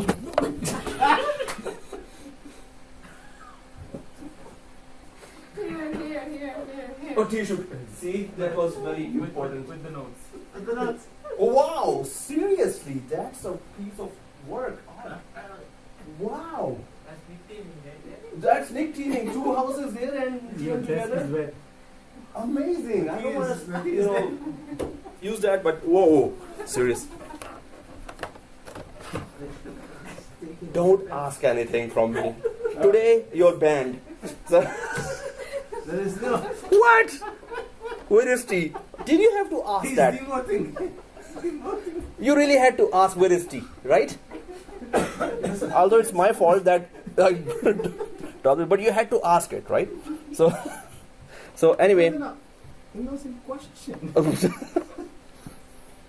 Oh, okay. TNICs. TNICs are created. Now I'm going to create a diagram for that. Yeah, you were saying? So server 2016 supports up to 32. 32. What about server 2012? Same. 32. Linux. Linux? No. 2008? No. 2012? 2016. 2012, 2016, you won't find a huge difference. I've been doing majority of the labs with exact steps from 2012 labs. Nothing different. It works perfectly. Just we need to know the new features, which is one or two or three features, or no improvement. So majority, and now 2019 is coming, guys. Yeah, really? Yeah, this at the end of this year. I don't know 2017. I also don't know 2017 because It's saying 2018 as a 2017 is not there. They never released 2017. Yeah, 2017, 2018. Yeah, so 29. No, they are releasing 2019 because there are some new features related to cloud that they really have to introduce, and because without that, VMware, AWS, they will go ahead of them. So they have to introduce those features now. So comparing to the other several operating systems. 2016, No. 2012 is Besides pretty the stable. Yeah. Oh, Besides yeah. Linux, Unix. Very important. You will have Linux in nearly every company because it saves cost. Yeah. Red Hat. Huh? Next, victims. Yes. Linux, they support that definitely. Better than Microsoft. Linux administrators can tell that, but NIC teaming LBFO. So network cards level LBFO is there. It supports that, but better or not, I think if 4 network cards are there and you can load balance and failover, it's the same thing. I don't think they can be better than here, or these can be better than them. It's the same feature there. Maybe it's more stable, that we can say. Maybe it supports more bandwidth. Maybe it supports more features. Maybe there are features. So maybe Red Hat administrators can only tell you that. Yeah. So because that Red Hat is in nearly every bank, at least that I know. So TNICs, guys, also called TNICs or coffee NICs. Now I'm just gonna not mention T. Or team interfaces to the operating system. Now what I'm saying here is, I'm just gonna quickly create that diagram so we could just understand that. And the lab is not long, so we will be able to do that lab now. And that lab also. Oh, okay. Somebody's happy, huh? So good. So if this is one server here, suppose, and you have suppose this is the these samosa looking things are actually network cards, right? I have to relate it to food. So, and samosas from Canby restaurant, that is like half a kilometer from here, left side. So that has very good samosas, and I've been eating that for. Someone was supposed to Come and then. Monday? Oh yeah, coming Monday. Yeah, that someone is not there. So no, he didn't come. Not so. So 4 network cards here, guys. Once you configure NIC teaming, what happens is that there's a virtual network card gets created, and that network card is called TNIC. So if we go for NIC teaming here, we're going to configure that, and here there will be another virtual NIC. It's not virtual NIC. And that virtual NIC will be called as TNIC. What it will do, it will be, all the features will be accessible from that NIC. So it will be connected to all 4 or all 10 or 32 network cards, and will be pinging from another server to this NIC. You can only give a static IP. That was a very bad form of error. I'm still trying. Yeah. Okay. Anyway, so here you will be giving a static IP here, right? Static IP. You'll be giving a static IP here, and we're going to be pinging that network card. So why are we giving static IP here, and why not on 4 network cards here? Why? Because all the 4 machines is connected to 4 NICs. virtual NIC. Yeah. That's why we are giving this. There is a NIC teaming. NIC teaming. So these 4 will be totally blind. You cannot configure any feature on these 4 now. After you have done, suppose you did give 4 static IPs there before. You were using that as 4 separate network cards. You decided after that 6 months, suppose that you're creating a NIC teaming. As soon as you configure NIC teaming successfully, you won't see anything configured there. It's just going to remove everything from here. So only one network card controls everything now, and that's a virtual network card, or TNIC, that's going to do that. Yeah. So let's go ahead and try to check other features. Windows Server 2016 supports up to 32 team interfaces per team. There are a variety of algorithms that distribute outbound traffic load between the NICs. So again, 32 team interfaces. So it says here 32 team interface will be created. One network card that is controlling multiple network cards. You can have those 32 created as well, virtual network cards. So there are a variety of algorithms that distribute outbound traffic. So anyone understands what that means? Algorithm for outbound traffic? What does that mean? Algorithm. So traffic is going outside from inside, and you would go for NIC teaming only. Well, in production environment, it's better to go for those NIC teaming, but you would go for NIC teaming when there's a huge traffic specifically, right? And the traffic is critical. Well, all the traffic is always critical. Majority of the traffic is critical. So you have, suppose this server is 128 GB RAM or 1 terabyte RAM, and then it's hi-fi Xeon processors are there, quad core, 4.5 gigahertz. That's too much. Excuse me. So you have, suppose, 20 virtual machines here. Each virtual machine, 200 to 300 users connect to each virtual machine, right? So you're creating a huge amount of data here that needs to go outside now. So that data will be going outside through these network cards, of course. And you need to have certain types of algorithms there to support. So outbound traffic algorithms. Now, if you install the virtual NIC, Yep. the NIC card, Yep. these 4 NIC cards Yep. will be gone, or will be removed, right? No, they will be there, but when you double click that, you cannot configure anything in. They'll be kind of blind. You cannot configure anything. So, but when you go to the TNIC card, there you can give a static IP. There you can change the features. You can do What anything. about these VMs? VMs don't know. They will just send data, and this network card will be regulating that data from now on, right? So VMs will be connected. So that question is good. So if we have installed Hyper-V, and we did install Hyper-V before, so we created a external virtual switch, right? So there are 3 types of virtual switches we can create. So we created a virtual switch there. That is, so there is private virtual switch, there is internal virtual switch that we can create, and then there is external V switch, right? External V switch. So virtual machines will be connected to this V switch, right? They will all be connected to this V switch. Either it is private, or it is internal, or it is external. They cannot be private, internal, external in one switch, right? Either this or that. I'm just giving an example.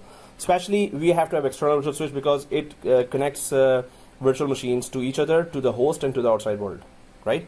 So this virtual switch will be connected to the TNIC here. Yeah, and all the traffic is being regulated through this TNIC through all the 4 network cards. TNIC will know that if one network card is down now, oh, it is actually literally down, like bottom. So it is down now. So TNIC will know that it has to regulate the traffic on the rest of the 3.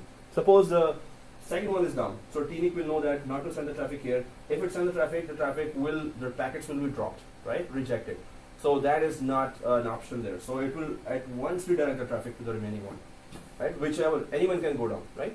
So if anyone can down, yeah. That's the algorithm? Yeah, so that's one of the algorithms. There are many others. So we're gonna be checking now. Okay, that doesn't mean anything, right? No. Okay, so so there's this. Now he did this. So I was scared already. It's like this. So, oh, okay. What's with this line here? Everyone is doing this, and I'm scared of every move now. Okay, so here, guys, there are 2 labs for this NIC teaming. One lab is simple. Second lab is a little tougher. So the first lab is about simple NIC teaming on a physical server or any virtual server, right? Second lab is that you must have a virtual machine inside a Hyper-V, and then create a NIC teaming for the virtual machine. So I have this NIC teaming diagram configured for a physical server actually, right? But then second lab, now this is improved. This was not in 2012. That you have to create NIC teaming within a virtual machine. So you will be creating 4 VNICs, virtual NICs, inside one virtual machine or any virtual machine, and then configure NIC teaming inside a virtual machine itself. So that's going to be much trickier, and that's very important now to understand that within virtual environment can you configure NIC teaming, right? So this is a physical server having virtual machines, but a virtual machine itself can have NIC teaming if it can, and yes it can. Then how can you configure it? It's going to be a little tricky. The concept will be the same. Concept is the same. And if the virtual machine has a NIC team, so there is no need for a static IP and virtual NIC. On the physical server, On this physical we server. can have that. Both can work together as well. But we're not going to have that. It's more complicated.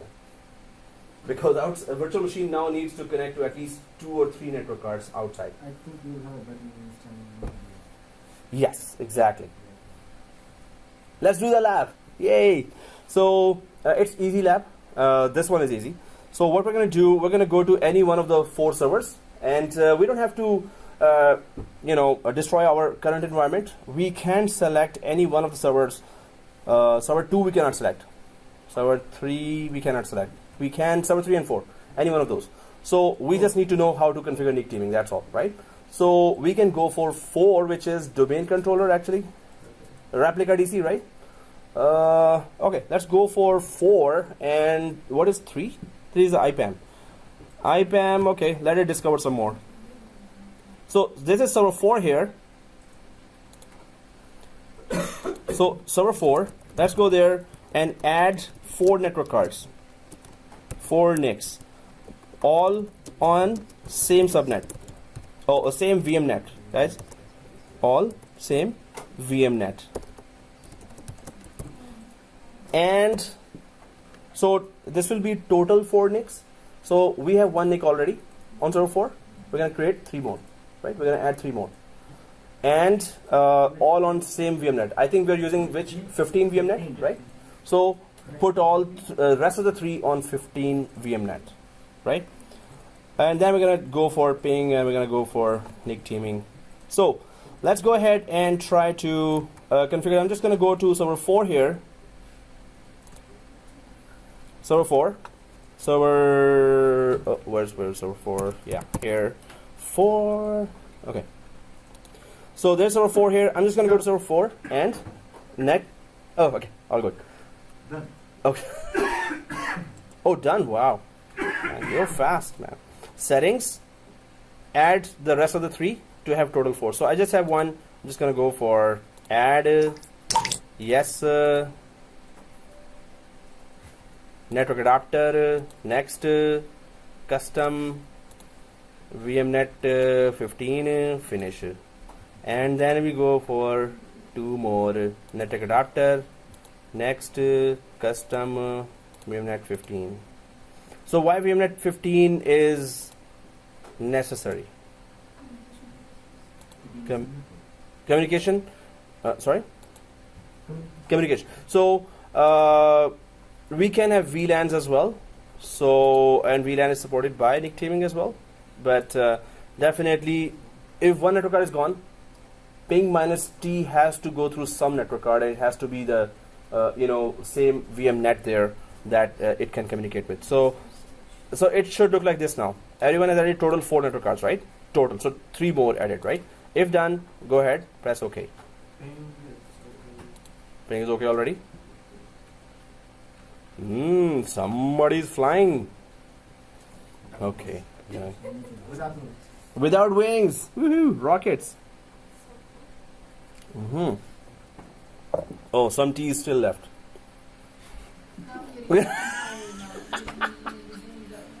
What? Lost and found? No. Found or lost? Found and then lost again. What? Okay, so server 04. Now I'm just gonna go to local server on server 4, and you can see this. Oh, okay. Refresh, and then you can see this. Yeah, now it's there. So Ethernet 0 has, of course, we can only communicate with Ethernet 0. But if we have DHCP, the other NICs would have gotten that address, which we actually don't care. Get any address, who cares? Even if we give static or dynamic, we're gonna make them blind. We're gonna NIC teaming when it's configured. So NIC teaming, we have to give a static IP there ourselves. It's gonna be configured without an IP. So if we click next and configure NIC teaming, that doesn't mean that it's done automatically. So we have to go inside and give static IP to that NIC team virtual network adapter that will be created as a result. So all 4, if you have given already IP addresses, that doesn't matter now, because they will be gone anyway, right? Either static or dynamic, doesn't matter, right? So do we see NIC teaming somewhere? Yay, here. Oh, so NIC teaming and disabled. So click that. Somebody's going at. If I did a lot of customization, then somebody has to redo that. Okay. So guys, here if you click the disabled here, and here, so team has, you can see this window here. In the teams area, there is nothing available because we haven't created a team yet, right? And on the right side, you can see the 4 Ethernet adapters there. I hope everyone is able to see that.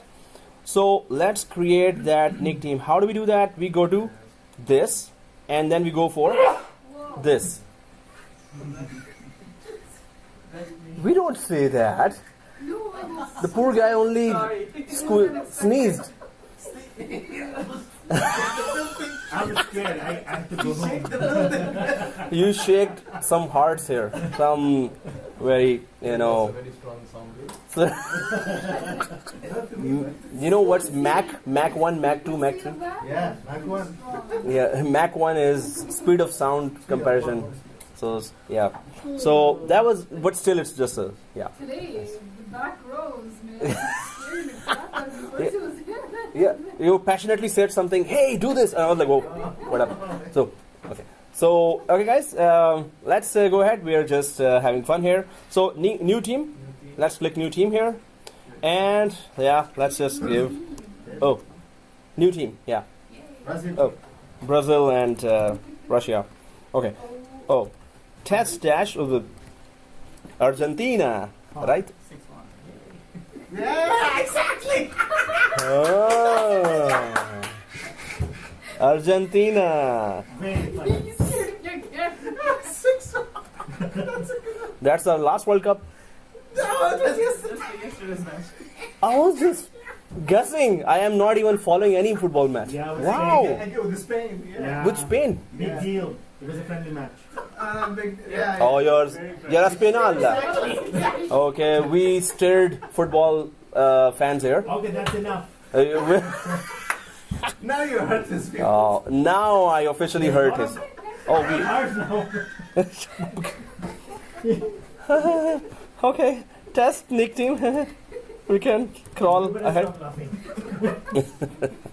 So, okay.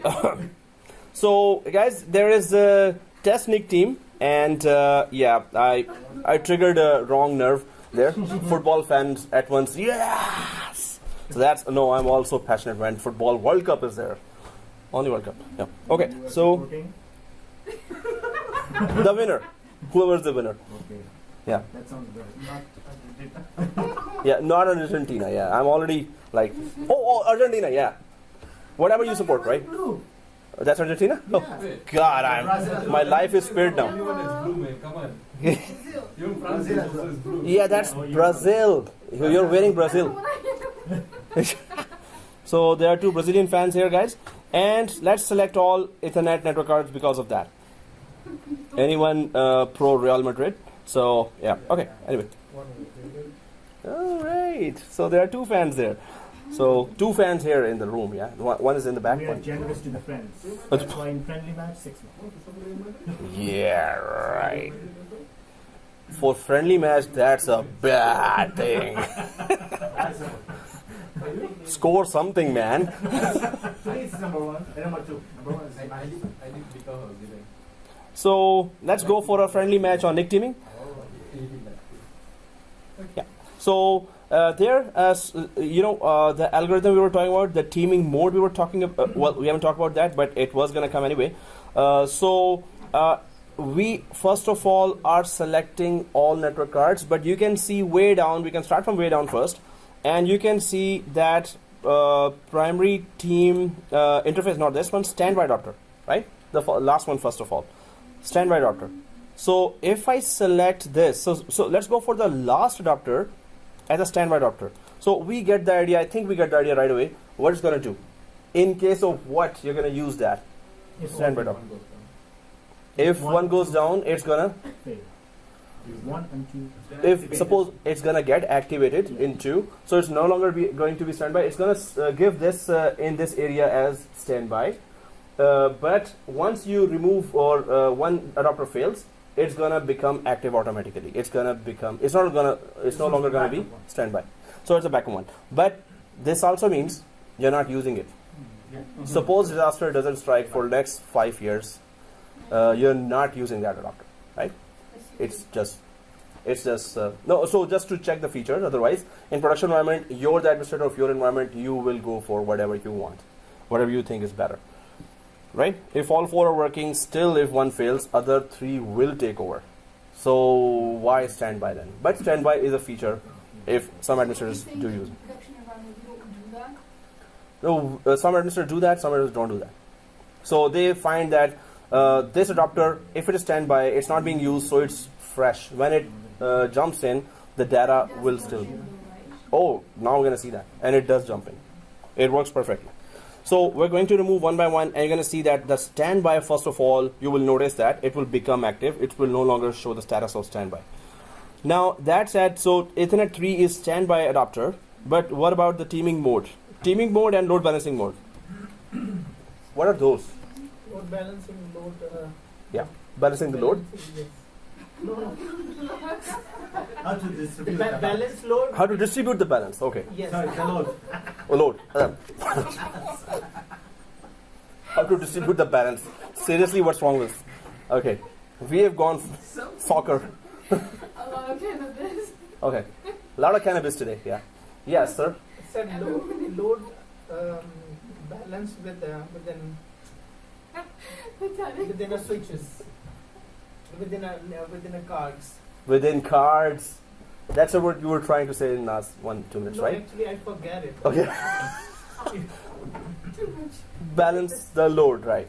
So yeah, it is the balance load. the load between balance like between network cards. between that would, Balance load. Okay. So here, exactly as you said, right? So let's go for teaming mode here and switch independent. Now, switch independent is the mode where you don't have to know the switch side of tasks. Okay, so you don't have to know the switch side of tasks, which means what? So switch independent means that if you have a switch on the other side, you don't have to go inside and configure LACP or static teaming. Now, LACP, I'm going to ask the Cisco guys as well. It's a discovery protocol for the rest of surrounding network that you try to neighbors, right? Hopper, Herta, and other. No. So LSCP is what? Tell me right away. Come on, Cisco guys. Okay, bro, what is it? Okay, so LSCP again, you have to first of all configure the switch. You have to have a manageable switch connected to the network cards of this server. Link aggregation control protocol. So it's going to aggregate multiple links, and it's going to try to manage the bandwidth according to that. If the bandwidth is huge, it's going to combine the power of 3 or 4 or 5 links there. It's going to send that data faster. If the switch side of LSCP is configured, and you select here LSCP to on this NIC teaming. So suppose if I do that, we're not going to do that. Suppose I do that. So I will go to the switch side. So the network cards, 4 network cards of this server has to be connected to that switch, which is manageable. You go inside and you configure LSCP there in the switch as well. Where is that switch? The physical switch. Physical switch. So it's going to connect to some switch. So that has to be configured with LSCP if you configure that. Can you repeat Once more. No, it's okay. Yes, you're right. Okay, so LSCP, Link Aggregation Control Protocol, right? So LSCP just tries to combine multiple links coming from the, suppose it's an 8-port switch. Suppose it's a 16-port switch, right? So all those ports, out of those 16 ports, you have 4 network cards, and 4 cables are going to the 4 ports there in the switch, right? 4 cables are going, right? So you can configure LSCP on just those 4 ports, that whatever data is coming and going, combine the bandwidth of all 4 links and send it faster. Have more data covered by combining the bandwidth of 4 links or 4 ports there, right? But you have to configure it on the switch side as well. If you just select here, it's not going to work.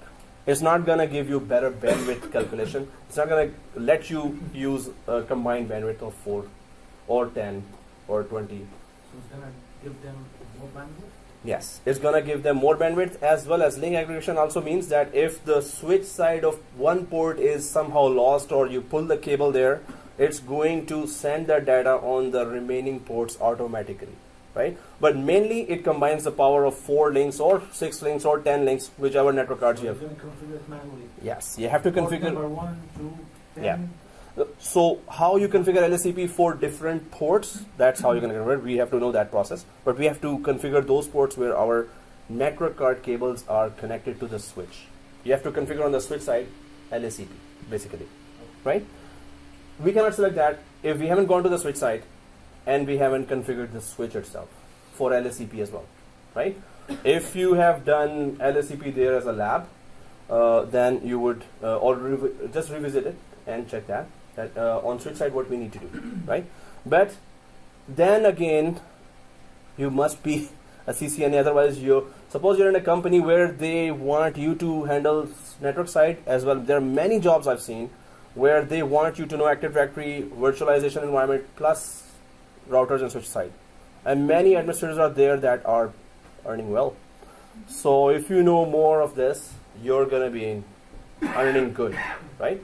So switch side, if you don't know, you're stuck now, right? So you will be asking some friend, or you're going to be doing those courses. And if it's a lot more pressure, they will just hire someone who knows that too, as well as what you know, right? So advanced courses here, and network side, nothing. So that's really a negative point. So first is teaming mode, LSCP. We cannot do that without that, a switch side configuration. Static teaming, again, is the same thing. Yeah? Sir, I don't know. They are very disturbed.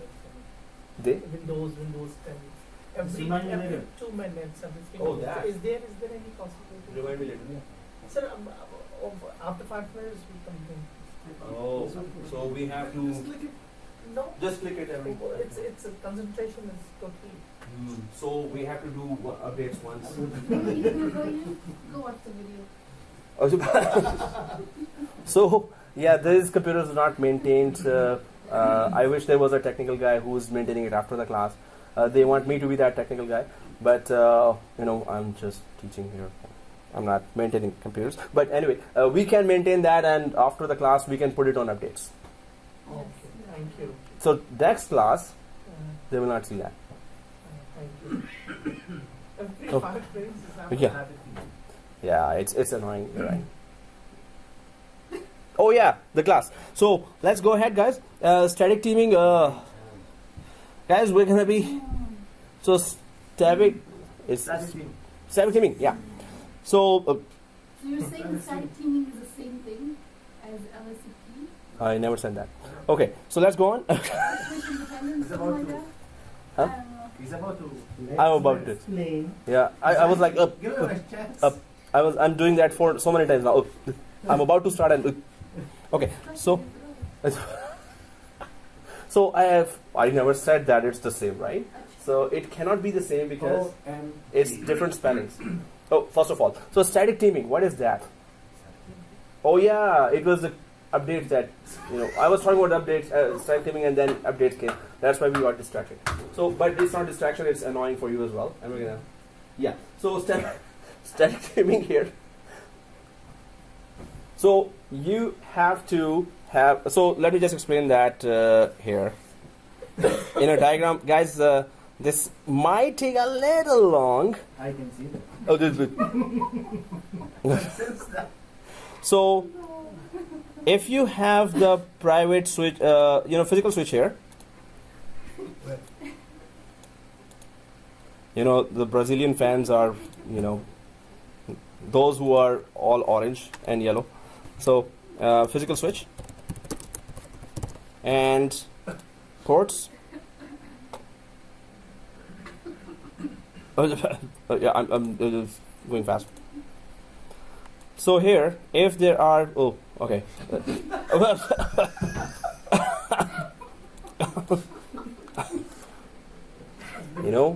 Somebody is doing that up there, and we are being affected here. So he's like, oh man, life sucks. Here we are laughing our life out. Here we're like, even if it's like slightly funny, we're like, ah. So anyway, yeah, So something's going on up there. Then imagine if you try it, well, what will happen? Oh, if you try, then what happens? See the effect already, remote effect of So that. what do you think the government should do? Oh. Okay, let's. Okay, so yeah, I have. Oh, okay. So here, physical switch, static teaming. I will just try my best to see that this topic is done. So here, if you connect all these network cards to a physical switch, now what happens with the virtual machine here? With the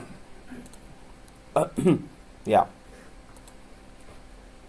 So what happens is, suppose there are 2 virtual machines here, or 20 virtual machines. So what happens is that if this is port 25 traffic here, yeah, you're right.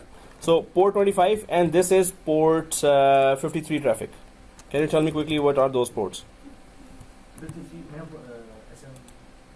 23. SMP. The Pope?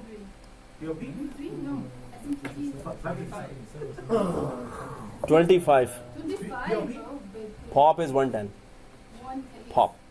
110. Pop. So, but this is port 25 is SMTP. Port 53 is No, it's 21. Ah. Okay. DNS. Okay. Oh, I thought so. Yeah. We can ask the guy above. Hey, DNS, dude, chill. No, definitely. Okay. You've been laughing so much, guys. Okay. So SMTP here, and I've actually spilled my coffee as well, or tea. So That's how much you. we are so affected by that guy above who is doing cannabis.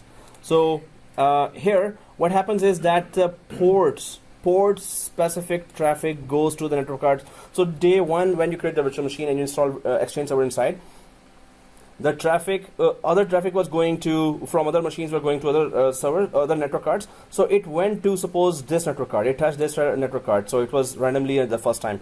But then this network card grabs the information about this port that, okay, this port related traffic will always go through this network card here.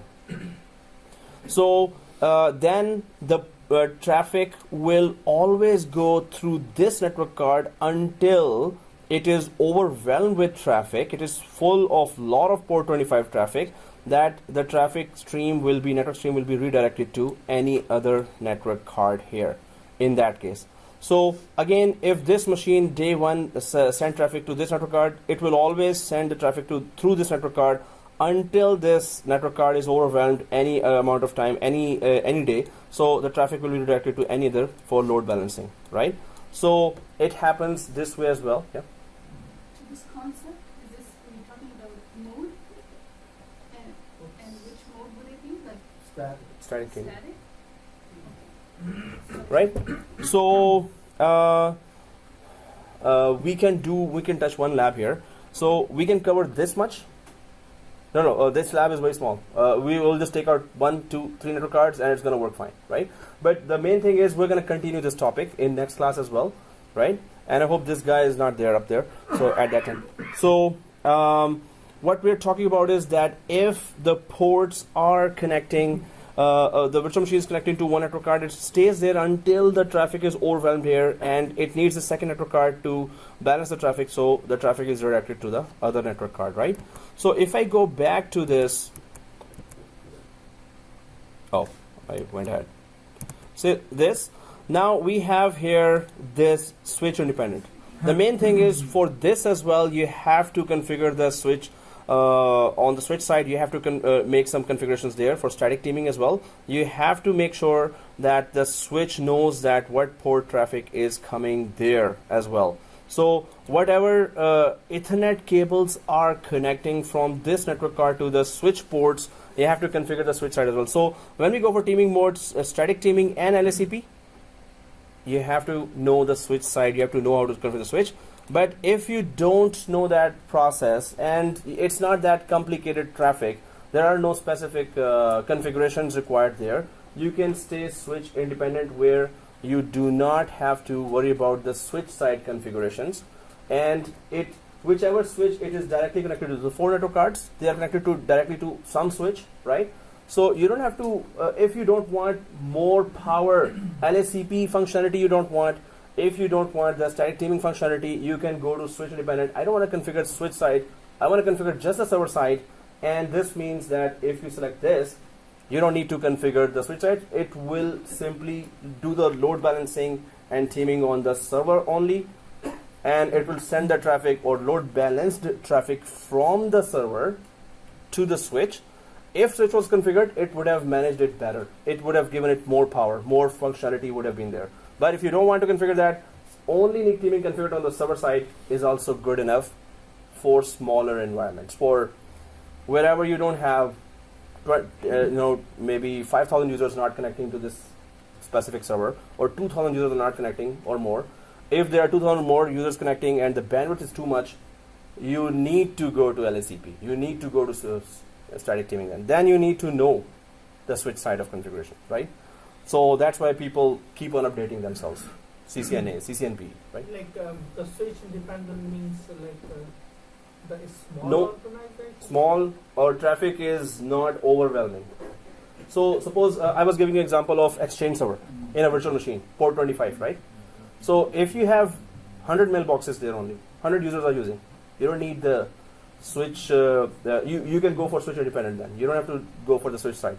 But if you have 2,000 mailboxes, 3,000 mailboxes, they're all emailing each other. So that's a lot of traffic being generated. So you will have to go for some better traffic management. For that, you have to go to the switch side and configure LSCP. So huge bandwidth that is coming now, you can manage that too among different ports. So smaller traffic, switch dependent. Huge traffic, you have to go for LSCP or switch dependent, right? So which one? That's one. Depends on what is the scenario of your traffic. If it is dropping down a lot of data, so this would be LSCP then. The link aggregation really combines the power of 4 links and give you stable bandwidth, right? Switch dependent, again, specific network cards going, specific ports are being used in the switch, so you can configure that one type of traffic should only go through one type of network card to that specific port in the switch. So you can configure that too. the network streams you can regulate according to that. Yeah. So is there a difference between switch independent and So switch dependent and LSCP just aggregates traffic or gives a better stable bandwidth management there. And switch independent is that you want the traffic to go through a specific network card among the four, any one specific network card, port 25, card number 3, port 53, card number 4, suppose. But it should go only from that, and it should touch only those ports in the port number 1 in switch, or port number 3 on the switch. It should only touch those ports. Unless it is overwhelmed with traffic, change the network card in that case automatically, and change but the port on the switch will remain the same. So the main thing is you want one network card, one virtual machine. so you will not consider that switch in this case, the static Static independent. So in that case, sorry, the switch independent. yeah, you will still switch independent. You don't configure switch, but static one you have to configure the switch. Switch independent means independence from the switch. You don't touch the switch. Switch independent just means that don't touch the switch, right? So you're gonna do it manually. Yes, exactly. Lost and found No. or found. I mean, I get the static tuning. Mm-hmm. Obviously, it goes directly to support to designated area port. Designated network card. Network card, and if it overruns, it switch to Yeah. LSCP, it bundles up. Yeah. Switch independent is independent. So suppose you have one switch or 4-port switch, which is a very bad idea. It's not a recommended unless it's Smaller traffic, okay. switch dependent is okay. Okay. You have 20 users. That's not a lot of traffic to So I do LSCP. That's not a lot of users to do I think it's the time. switch independent. Oh, okay. That's why. It's Really? getting complicated. Complicated? Yeah. So I think that guy is gone as well. So we are all again back to okay. serious mode? Serious mode.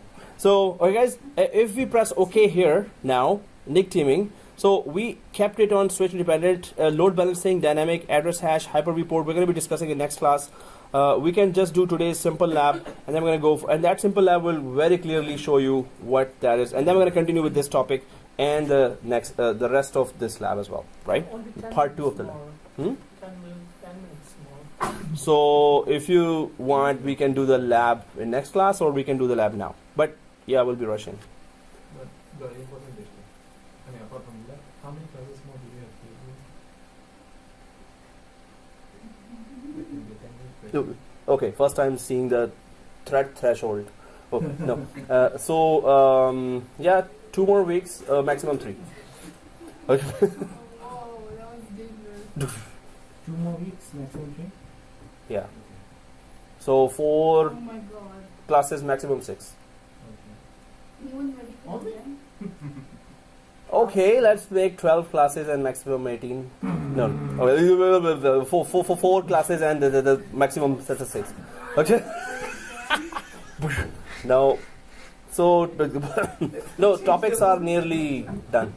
Nearly, these are one of the fewer topics left. Got it. So even 4 classes, we're gonna be most probably easily finishing that in 4 classes. Yeah. Moses and Abu Bakr, they're both like passionate. And the third is in-depth Active Directory. Third course is in-depth Active Directory. So you really want to know that. In-depth Active Directory. Third course, 70-742. Next one is in-depth and Active Directory Federation Services, ADFS, and certificate services. The most important. Oh, right. Certificate services, very, very, very important. So next course, very important topics will be touched. Okay, guys. So So we lost and found and lost. okay. So what's the last status? Lost. Home. Okay. So guys, if we press OK, what we were supposed to do was ping -T from another server and then take out network card one by one. There's a error code. Oh, there's an error code. So I'm just gonna press OK here, and it says that it's not going to go for load balancing. So yeah, we have to. Oh man. Okay. So load balancing mode. If you click on the close, then it Yeah. automatically, then you can click anything else. Close it? Oh, yeah. Okay. Yeah, I knew that. Okay. So so we have to go for, I think, this address hash and then press OK.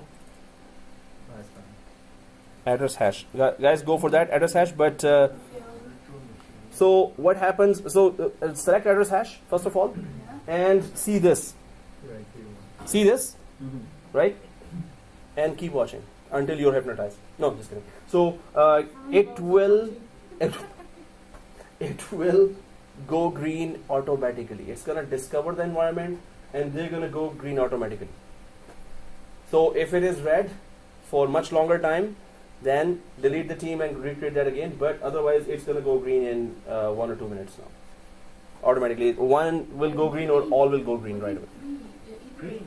Would that still be okay? Would it be green? See? Or would it be Yay. standby? You're also cool. Everyone got it? Yeah.